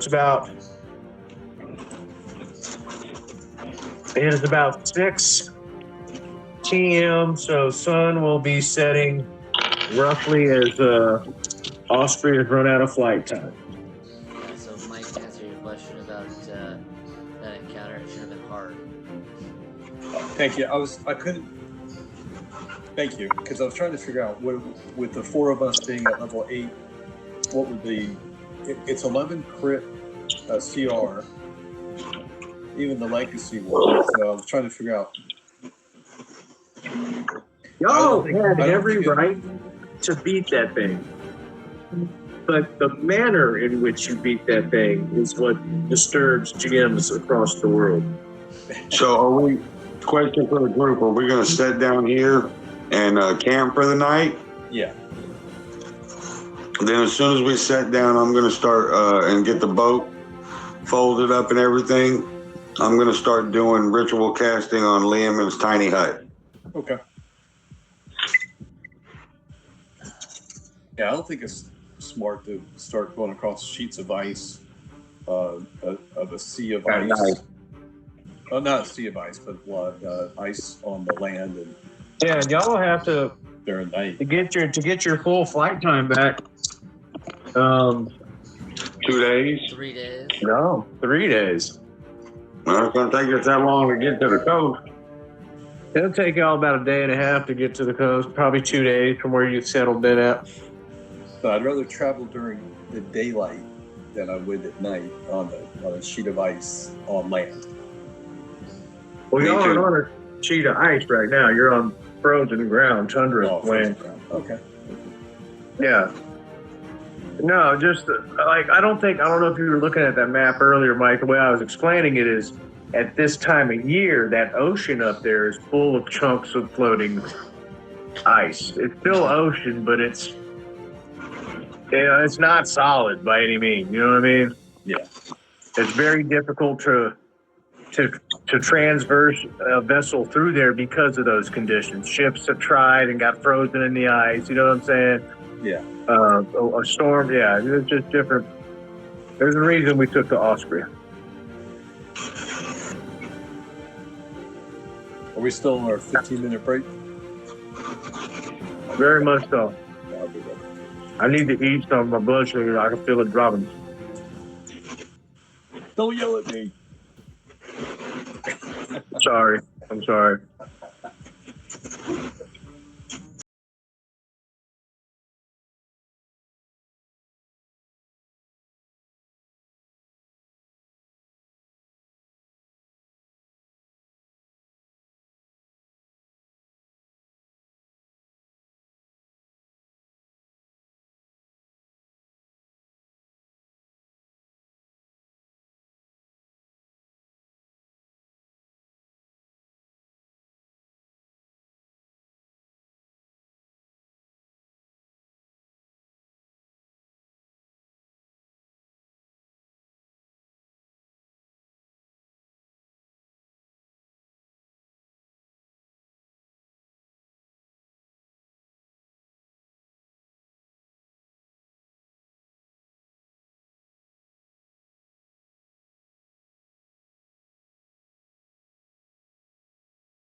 You wanted to Lehman's tiny hut us, I believe.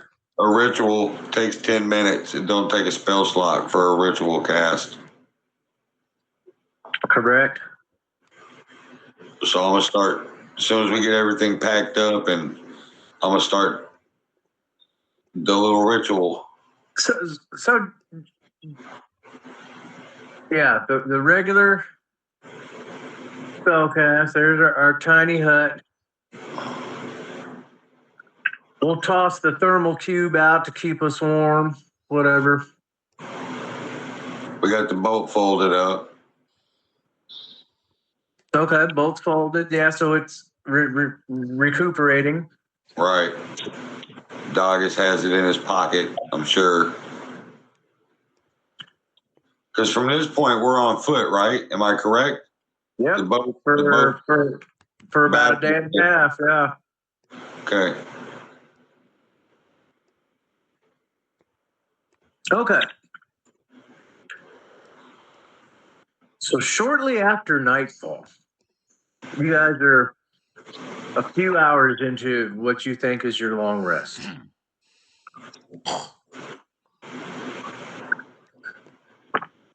You see, or Broog sees, coming in the distance, about 90 feet away from y'all. I'm going to get a measurement here real quick. Give him his 90 feet. Don't forget, I have 120 feet, so. Oh, Zaya sees as well too. Am I off the map? Is that what's going on here? I think I am. Did I run out of map? No, I didn't run out of map. I just ran out of thing. There, that's good right there. Well, we'll even say 70 feet, whatever. Zaya, you saw it coming and you got Broog's attention, and both of y'all are staring off at this. Nobody else can see it yet. But you see a Yeti staggering like it looks badly injured. And it looks like it's holding another Yeti up that's barely walking. Like it almost looks like this Yeti's trying to help this other Yeti. Go ahead and make me a perception check.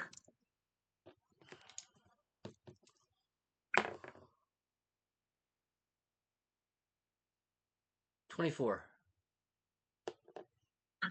Something that strikes you oddly curious.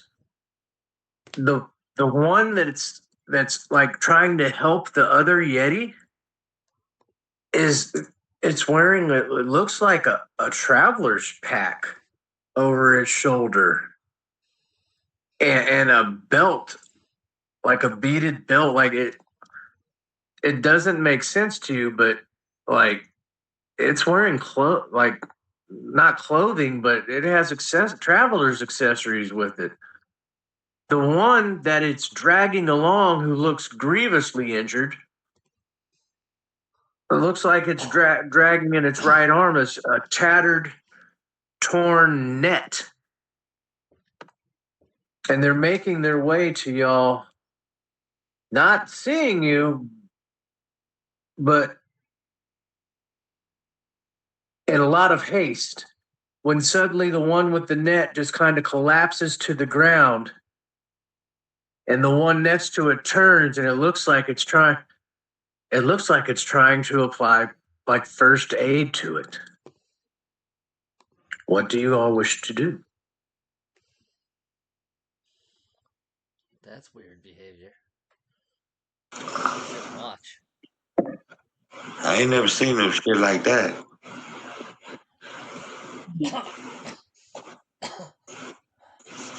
Yeah, I'm not gonna go do nothing. I don't know what. I'm not gonna get out there with them big Yetis. That's what those are, right? Yetis? Yeah. Shit. I'm good right in my little hut.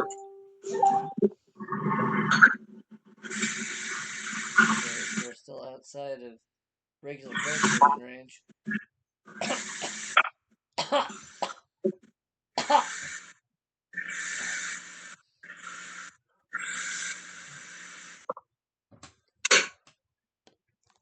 Okay, so Goldie's not doing anything. Zaya, Doggis, anyone else?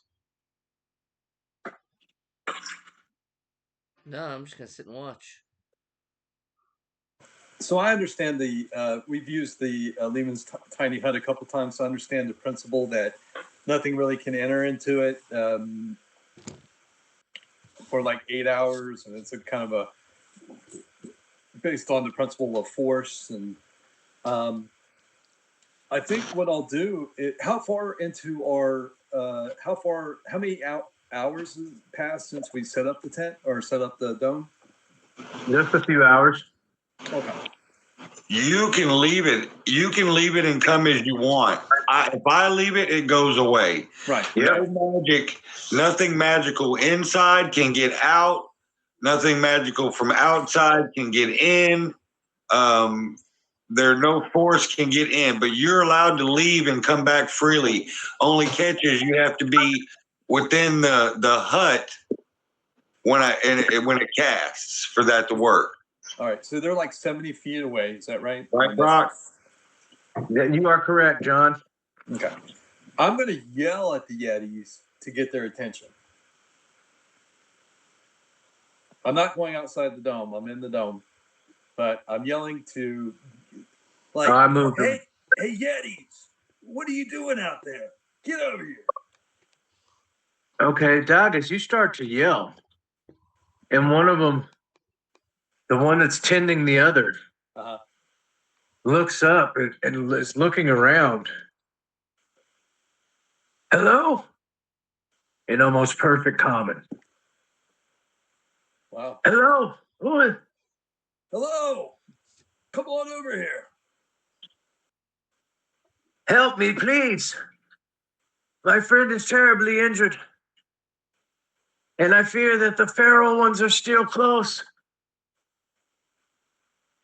All right. Where are you? I take a arrow and I shoot it up like I light it on fire, and I shoot it up as like a flare. All right, she sees the arrow come out of this snow-colored opaque dome. Yeah. And she stands up from her fallen comrade and starts limping. Oh, I need this. So And the other one's gone, or it still can be helped. You don't know, man. Okay. All right. You don't know. All right. Well, I'll trust but verify. And she starts limping forward. You can tell she's only moving about half pace towards the dome. She gets about, 20 feet away from the dome, and she's like, I do not have much to offer, but please help my friend. Brightfoot won't survive Can I much longer. glean if they are telling, like, can I do like a insight check to see if they're telling the truth or if it's deception or Sure. Okay. Make an inside check. okay, like, are they telling the truth? Like, do I feel like they're telling the truth or Make an insight check. insight check? Yeah, and that's going to be a big natty 1. Okay. Like a big 1. You don't believe her at all. Okay, yeah. I'm like, well, keep your distance. You're Yetis and common folk don't really mix. Also, I tell Goldie, go ahead and make the dome clear so that they can see us.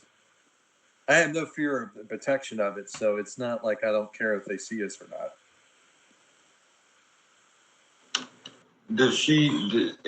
So she's just a Yeti that speaks common? She's got a traveler's pack on, a belt. Let's review y'all's experience with Yetis. You fought a Yeah. lot of them. Yeah, that's that's why I'm I'm just distrustful. like I'm just Right. observing. They don't wear accessories. They don't Right. carry backpacks. Never heard them speak common. You've never heard one speak common. And I have never seen one take care of another one. And Oh, that's something that's else you've abnormal. never. I want to say out to them, you ain't no regular Yeti, yo. What, how you get that way?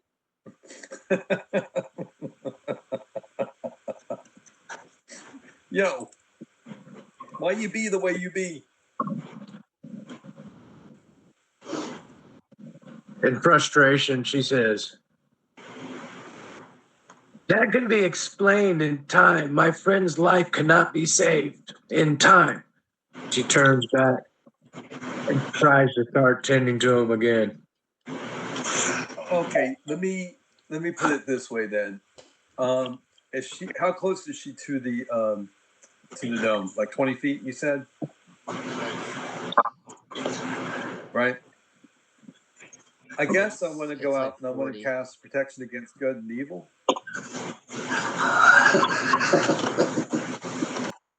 I step outside the dome to cast that.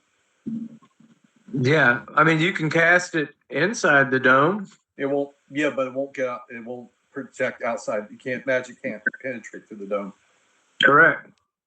Right. That's But why that's I step something. out. That's why I That step is outside something. the dome to cast it. Okay, that's something like you can cast on yourself. Yeah. It's protection from good and evil. Mhm.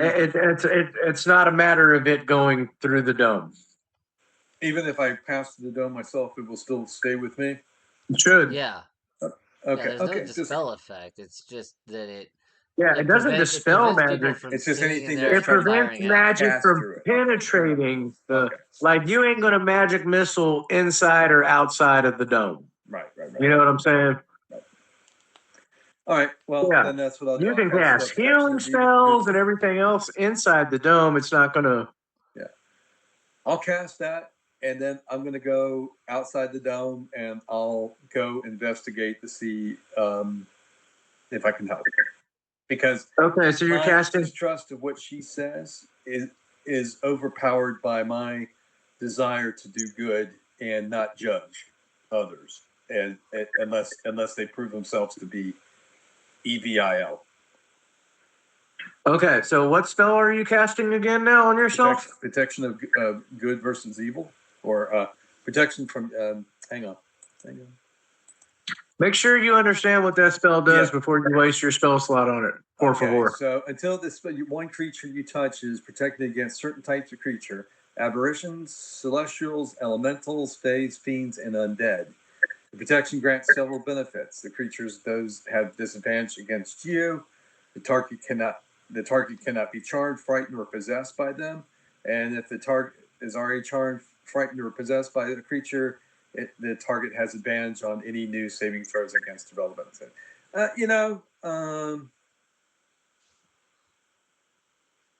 I think that is what my character would do, and expend a level 1 spell slot to do so. Going into it, that if there was, Give me a nature check, Michael. What's that? Give me a nature check. Nature check. It's a straight roll. 16. You know that those are none of those things that spell protects against. Okay. Well, then I won't waste my spell. I don't want you to burn a spell slot. Yeah, so I appreciate that as a point of fairness. But my desire to do good in the world will against my better judgment, I'm going to go outside and see if I can't help them, because there's something abnormal about this. Right? So I go running. And Okay. before I do, I am going to tap my armor for a jump, just in case I need to get the hell out of there. You're going to do what? I'll tap my armor to activate jump. So that I have that. If I need to get the heck out of Dodge, I got some kind of expedient way of getting away. Brooke is going to move out with you. Because, I mean, the circumstances are so bizarre that I think my curiosity is more piqued than my distrust of what she's saying. You know, it's like I No, don't trust them, I but took yeah. I took my 35 feet. Dottis, where are you at? I am.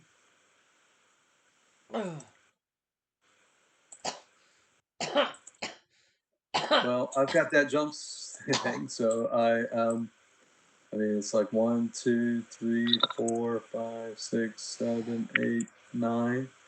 I'm here. He just Superman jumps out of the dome and Yeah, I basically almost like Incredible Hulk it out. You know, or here's a better visual. I John Carter it out of the dome. Okay, that's going to take rolls. All right, you get up to this Yeti, and as you get close, she looks at you and she's like, "Please help Brightfoot. My name is Dawn Mind. We are from Alawak Sanctuary. And no, we are not like our feral cousins." I'll use the remaining 25 points I have in Lay of Hands because I only need 4 hours of rest to get a full rest. So, I'll put the 25 points onto the really injured Yeti. All right, you see him start to breathe again, but you're looking at him as you're laying of hands, and you can see like he's got huge ripping, gashing marks on his body where it looks something damn near torn to pieces. Mm-hmm. And she doesn't look much better off. Okay. She's got bad wounds on her. Mm-hmm. Farouk sees they're not attacking you, so he's just going to approach cautiously. Yeah. invisibly. Yes, I'm very much invisibly. And I'm going to cast a healing spirit right between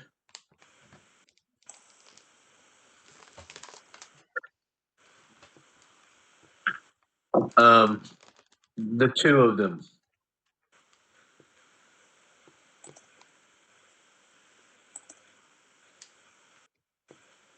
And since they're starting their turn there, they'll both get 1d6. I had to reread that. I was actually doing it wrong. I know how to use healing spirit now. Like I didn't really know. I rolled a 5. So he gets some more hit points back. So he's up to, you just gave him 25, he's up to 30. She's up to like 45. They're doing better.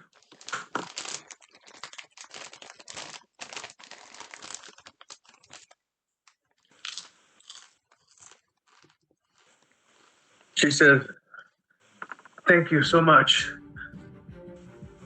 We were out trying to capture some of our more feral cousins, bring them back to Sanctuary for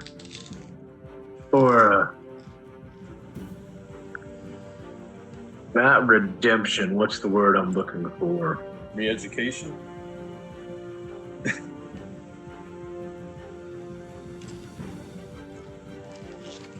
What's the word I'm looking for? Kind of like re-education, but Reprogramming. not even reprogramming.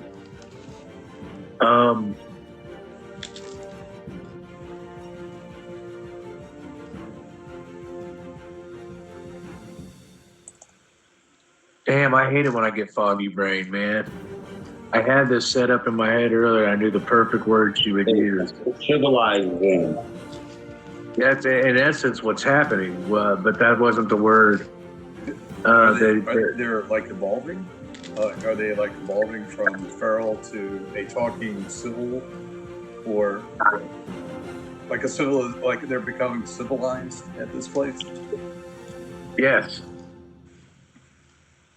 She said, we're out hunting our feral cousins, for their redemption. Okay. She said, "We never saw the abominable one approach."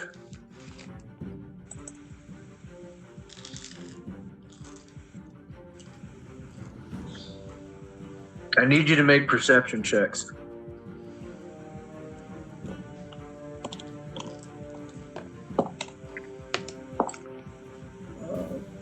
30-20.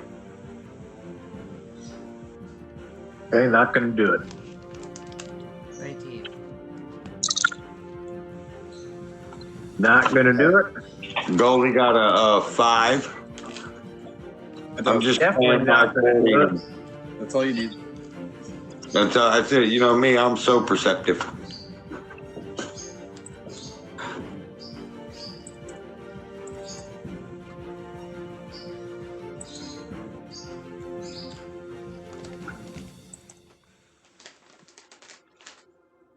Suddenly, bursting from the snowbanks, a mere 30 feet away from y'all's location.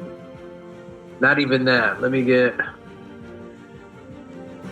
from right, because Broom failed his perception check too.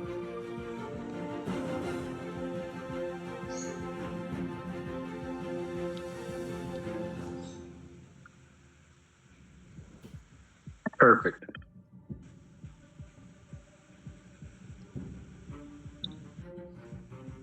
Bursting out of the snowbank as it was in cover. The roar. It is an abominable Yeti.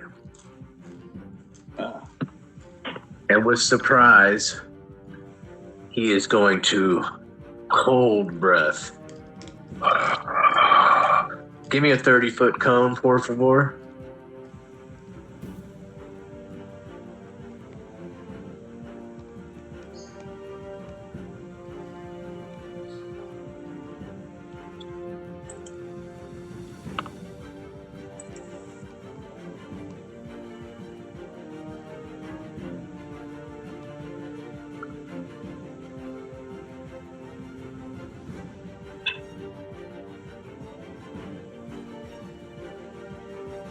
Okay, make the tip come from the bottom of the yetters.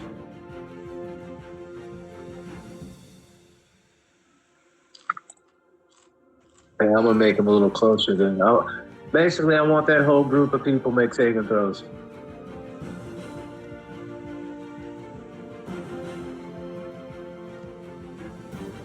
All right. That means Doggist. Let me roll these two cats. Oh wait, they might be immune. Doggist, roll a Constitution saving throw, please. That's an 18. Ooh. That is exactly what you needed to save. Okay. Have you eaten lunch? Okay, good. Okay, hold on. So that's 10, 16, 26, 31, 31 plus 14, 45, save for half. We'll say 22. Doggers, you take 22 cold damage. Okay. Even though I've got that cloak on that That reduces- cloak does not give you it protects me up resistance. to like minus 50 Fahrenheit. Yeah, it protects you against cold. Read the description of the cloak. I gave it to all y'all. No, nobody. Weather. Not It's just against weather. Okay. Yeah, nobody has any equipment that protects you from cold damage, save maybe your Thrine elixir. Okay. 22 Yeah, damage. I got it. Yeah, we went over that already, guys. It keeps cold weather from freezing you in your bones because you guys are out on exploring an Arctic region with blizzards and snowstorms and everything else. Okay, now everybody roll initiative.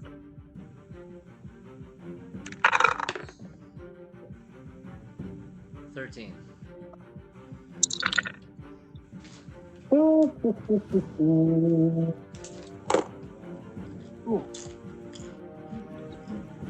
Brew got a 22. 27.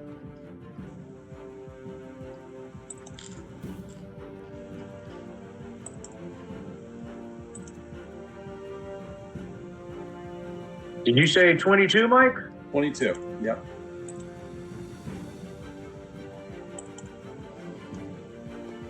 Goldie?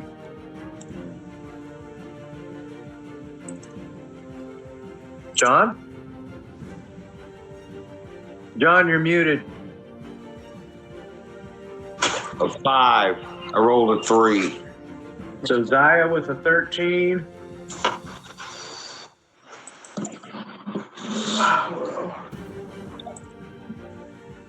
Danny with a 14, and then Goldie last. Yeah, baby. Big whopping. Okay, Brew goes first.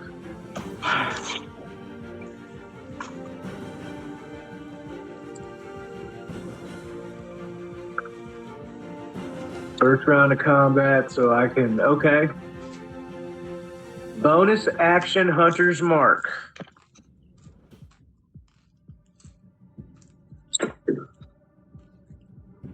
Five, 10, 15, 20,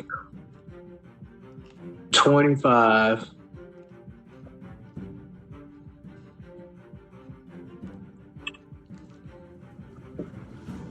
I don't get it already acted, so I don't get that.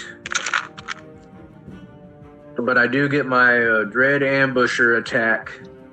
So I still get 3 attacks, and I'm invisible to it, so they're all at advantage.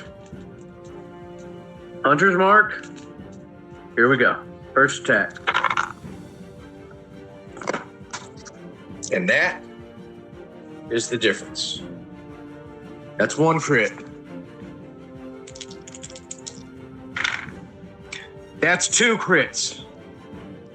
What? That's the second time today you've rolled 2 20s in a row? And a 19. Wow. See, I did that for all to see. Wow. Okay, so that's 18 plus 18 for the first 2 crits. Plus, so that's 36. Plus 3. That's shitty. So that's 39. Plus 6. That's 45. And then my last attack is 8 plus 6, 14. 45 plus 14. Holy shit. 59. Whoa! And Brooke says, you don't breathe on my peoples. And like the Gloomstalker he is, just lights this fucking creature up. Bam, bam, bam, bam. Holy shit. Wow.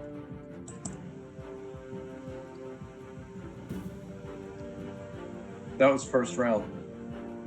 That's Brooke's most dangerous round. Yeah. Because you got that Oh! ambusher. Wait, there's a D8 on the end of that from my Dread Ambush. 7 more to that. So 59 plus 7. 66 points of damage in round 1. At a level 8 character, that's a pretty good DPR. What's up? I said at a level 8 character, that's a really good DPR. That's 2 crits really helped that along though. Y'all saw that though. I rolled them right in front of you. It was crit. I'm telling Roll you, them Rocky, again, you need to crit. go out and buy a lottery ticket, man. If you roll, which you did, we all saw it. You rolled 2 times, separate times, 2 20s at the same time. That's the mathematical probability of that happening is like what 1 in a million. I don't know. That when I casted Hunter's Mark, though, my healing spirit would have went away. So that's Brug's turn. That was my full movement. No, actually, I've got 10 feet of movement still, and I'm invisible. And I'm out of his reach anyway, so I'm going to fall back to protect Dagas. 5, 10. There's my movement. One of y'all do me a favor and roll a d6. That's a 1. 1? Yep. Okay. Dagas, it's your turn. Okay. Oh man. I am going to. Okay. Because I still have jump activated on my armor. Mm-hmm. Yeah. So I'm gonna 1, 2, 3, 4. It's 20 feet walking. And I'm gonna take 2 sword swipes at him. Okay. Let's see how this is gonna play out. Okay.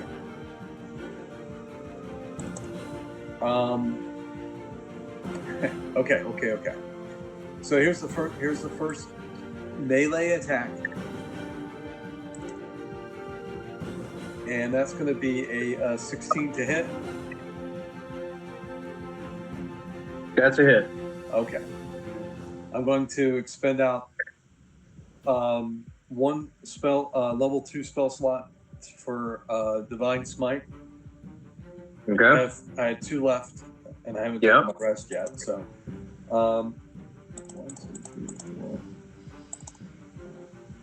and that's going to be 17 points. Nice shot. I'm going to use my bonus action and shield bash the Yeti. Okay, contested strength roll. Yeah. Yep. Okay. And that is going to be a dirty 20.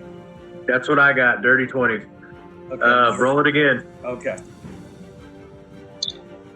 Okay. 21. Okay, you beat him.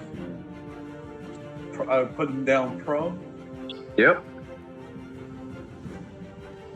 I'm now going to take my second sword swipe at him with advantage. Because he's prone. Yep. And it's either going to be a 23 or a 14. So I'll take the 23 to hit. I would too. I'll expend out my last spell slot on the Divine Smite. A level 2 spell slot.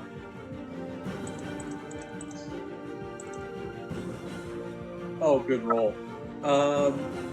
That's 27 points of damage. Yeah. 7,655. 7,655 plus 4. 23. Wow. Okay. And as my You've already used your action, your bonus action. You got any 20 feet of movement my left? movement, That's what I'm saying. You got any movement left? you know what? Well, he'd be at disadvantage anyways because he's attacking me prone. Right? Correct. Okay. You know what?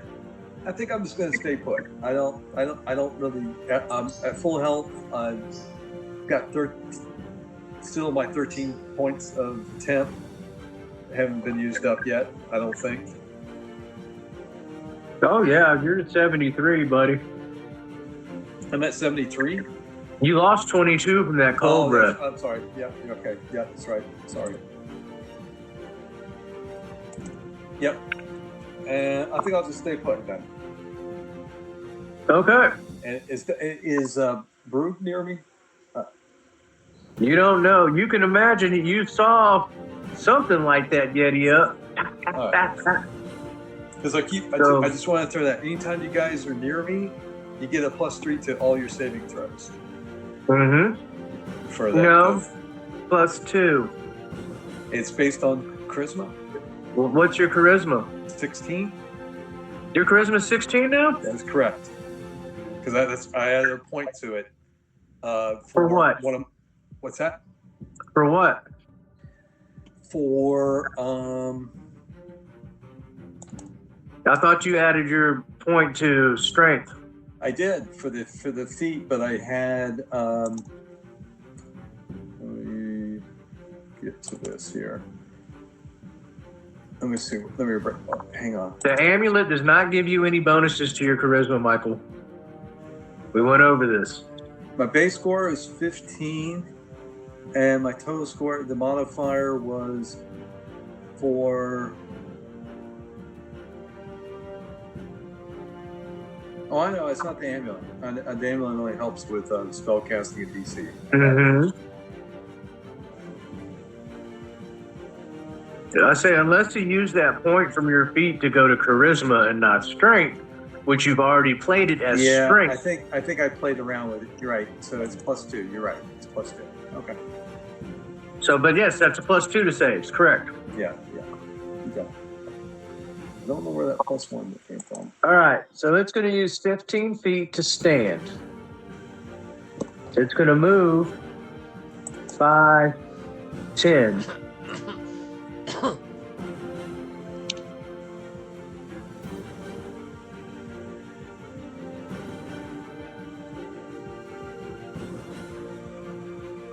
Michael, I need you to, it's going to look over at Dagus and hit you with its chilling gaze.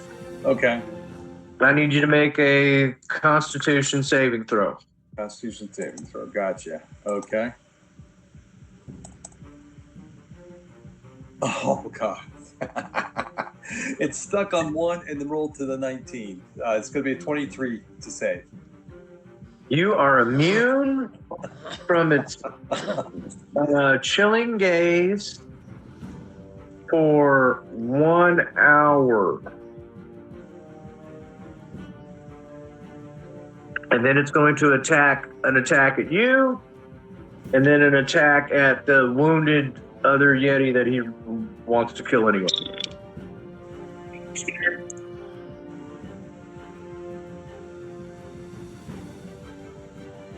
$20. Oh, man. Wow. A lot of 20s today. And they're different dice. I've got bruised dice over here hitting them. I've got these black dice have hit a lot of 20. You get another crit? Because if so, I'm going to do, as a reaction, silvery barbs. That's exactly what happened. So you're going to reaction. Make sure you're within 60 foot of that Yeti there. I should be. Just barely, yep. Oh. Okay, that's a 7. So 7 plus 11 is 18. He misses the claw on Dagus. He just murked. It happened again, dude. That's fucking sick.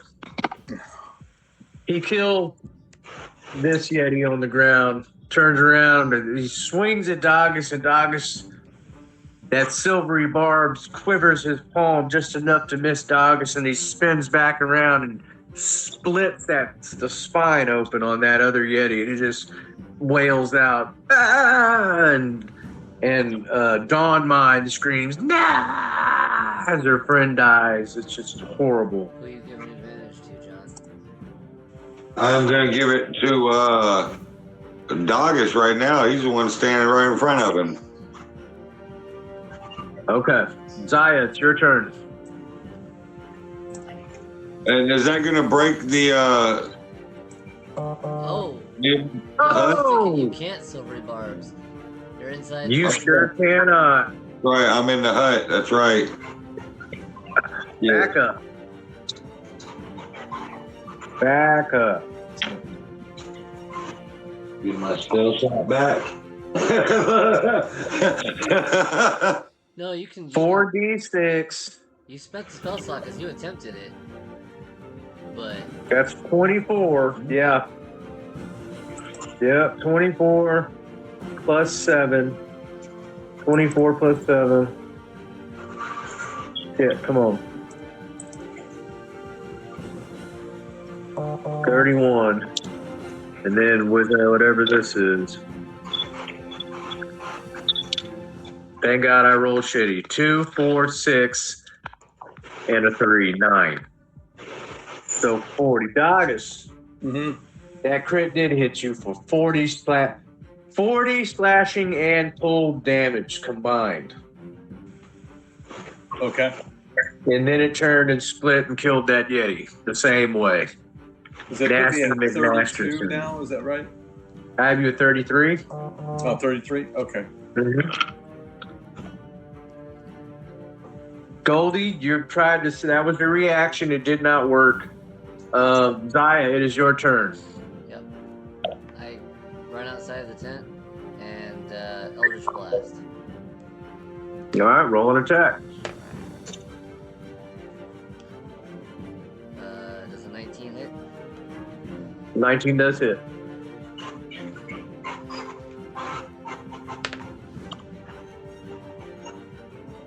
For 6 damage on the first one. Okay. 19 plus 8 is 27. That'll definitely hit.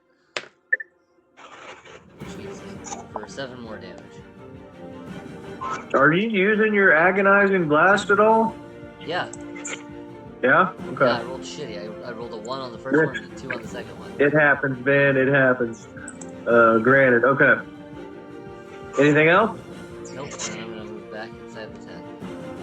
Okay, Goldie, it's your turn. Oh, seeing my boy gets smacked like that, and my shit not working. I'm gonna run up. I'm gonna run out of the 30 feet towards him in a diagonal, dropping the HUD, of course, and then Yeah, I'm that's going fine. to bonus action. Because I should be within 30 feet of. Once I finish moving, I should be within 30 feet of the Yeti. Because I was 60 feet away from him. Correct. So I'm going to bonus action Tiny Dancer. I'm going to bonus action Tiny Dancer to attack. And then I'm going to firebolt him. So here's the attack with Tiny Dancer. That's 17 plus 5, 23. That hits. 1d8. That's 5 plus 2, 7 points of piercing damage. And then Okay. for my firebolt, it's 12 plus 9, 21. 2d10. That's a 5 and a 5, 10 points of fire damage. Okay. 10 points of fire damage. And you trigger its Sphere of Fire. The Yeti now has disadvantage on ability checks and attacks until the end of its next turn. Oh, right on. So you just slap disadvantage on his ass too. Good. Fuck yeah. Any more movement? No, that's all I got is my 30 feet. Okay. We're back to the top. Brug.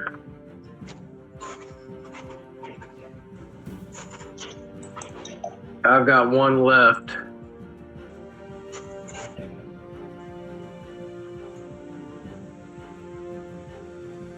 I'm going to run up behind Dogus here and burn my last second level spell slot and give him a second level cure wound.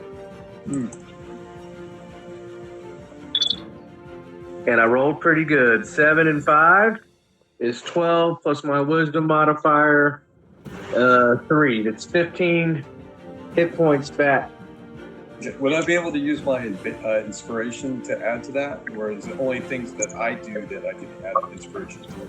Yeah, it would be for. I would be able to use it. Okay. So I got you back up to 48 hit points. Okay. And that's, I'm going to stay right there. Doggis, it's your turn. Okay. I know maybe I should have attacked it and killed it, but So drinking a potion is an action. Is that correct? correct.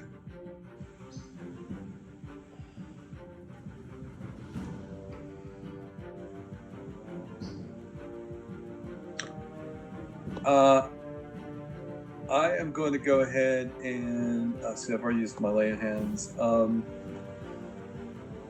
know what? I'm just going to go for broke here. I'm just going to go ahead and attack it with my sword. There you go. You know, might as well go for broke, right? Yeah. And yeah.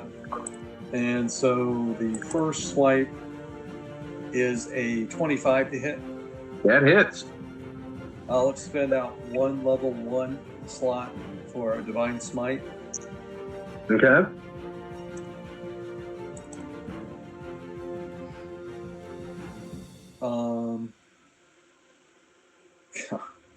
Six is 12. So that's 16 points. All right.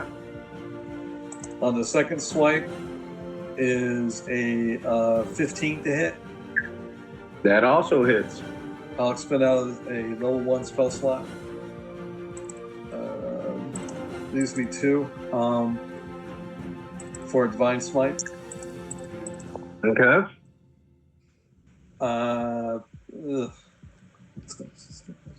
That's a 14 points. How you want to do it? I want to say, as I'm driving my sword through its breastplate, here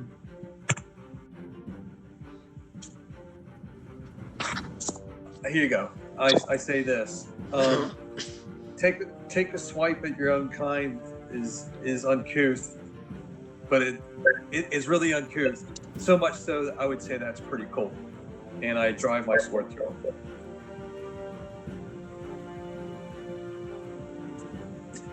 And gentlemen, you are out of combat. I will go ahead and pop one of those greater health potions. Actually, I haven't done my long rest, my 4-hour rest yet. So I'll just say that.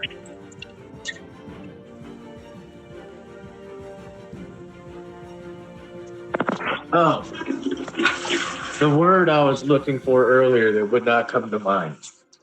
They're trying to capture their feral cousins to bring them to Alawak to be liberated.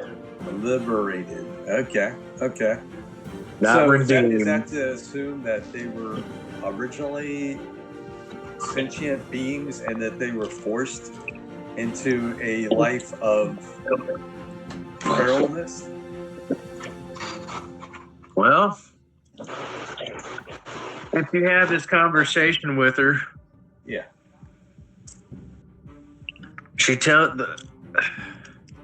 it's not something they share openly with outsiders because they protect this.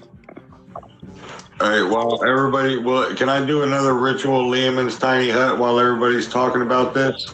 Was she fit? She's in your hut. Well, Well, let's all get back together and Liamon's In a tiny fit. hut up again. 9 medium-sized creatures. So if she wants to get in there, she would count as like 2 medium-sized creatures. So And there's only 4 of us. That would be 6. Yeah, so let's huddle back up, and this is a very dangerous place we're in, if you remember correctly. it is a very, very dangerous place you're in. Yes, correct. No, she tells you that Alawak Sanctuary is a group of Yetis like herself. Seeing as you saved her life and tried to save her friend's life, she's going to trust in you. You know what I'm saying? That when Aor fell, a crystal fell from the sky and pierced the body of an abominable Yeti named Alawak. And now, for some odd reason, whenever Yeti touch this crystal, I'm going to summarize this. It basically grants them incredible intelligence. Hmm. They are like a neutral people there of Islecross. They're kind of reclusive, you know what I'm saying? Groups of them do go out trying to capture some of the more wild Yeti to bring them back to touch them to the crystal to give them their intelligence as well. Every Yeti, this is out of game. Every Yeti in Alawak has a base intelligence of 16. Oh, wow. Wow. That's more intelligent than I am. Yeah, they're smart. They're hyper smart. They're like Grog from And they do know that it's from this crystal that fell from the sky in Aor. That is one of their greatest fears, and they protect it savagely, is the location of their sanctuary, because they fear that someone will try to take that crystal, that power, and revert them back to the monstrous animals that they once were. wow. So yeah, perfect opportunity to get a rematch with my abominable Yeti to see if he could do any better than he did the first time. Not much. Well,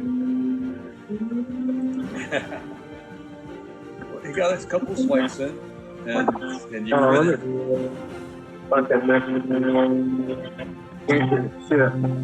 Hold on. God bless it. Okay, what were you saying, Mike? You got a couple swipes in, and you crit it, so he did more damage than the other time. Oh, Brute lit his ass up. That was a nasty round. Yeah, at least he got to hit somebody. I remember the last Yeti y'all fought, it was like, wasn't even a full round. It was over. Yeah. Yeah, we kind of mollywopped the last one. The main reason for this little intro, though, was for y'all to meet Dawn Mine. Good intro. She's actually right out of the book. Wow. There is a suggested mid-level adventure tied to her as well. So I'm just opening up channels, and I'm introducing you guys to more natives of Islecross. Yeah. The more internal decision making for down the road. No, it's a good way to That- introduce them, yeah. That is all the combat I have for y'all today. Great role play session. I feel like we covered a shit ton of ground. Yeah. Next session, y'all should be able to travel, and you'll see and fly to the Isle of Dampank, Yeah. which I'm going to get with you on, JD, because this part of the adventure is going to be kind of a dungeon crawl. Okay. And I'm going to have like 3 or 4 different maps set up and what's in them and the whole layout.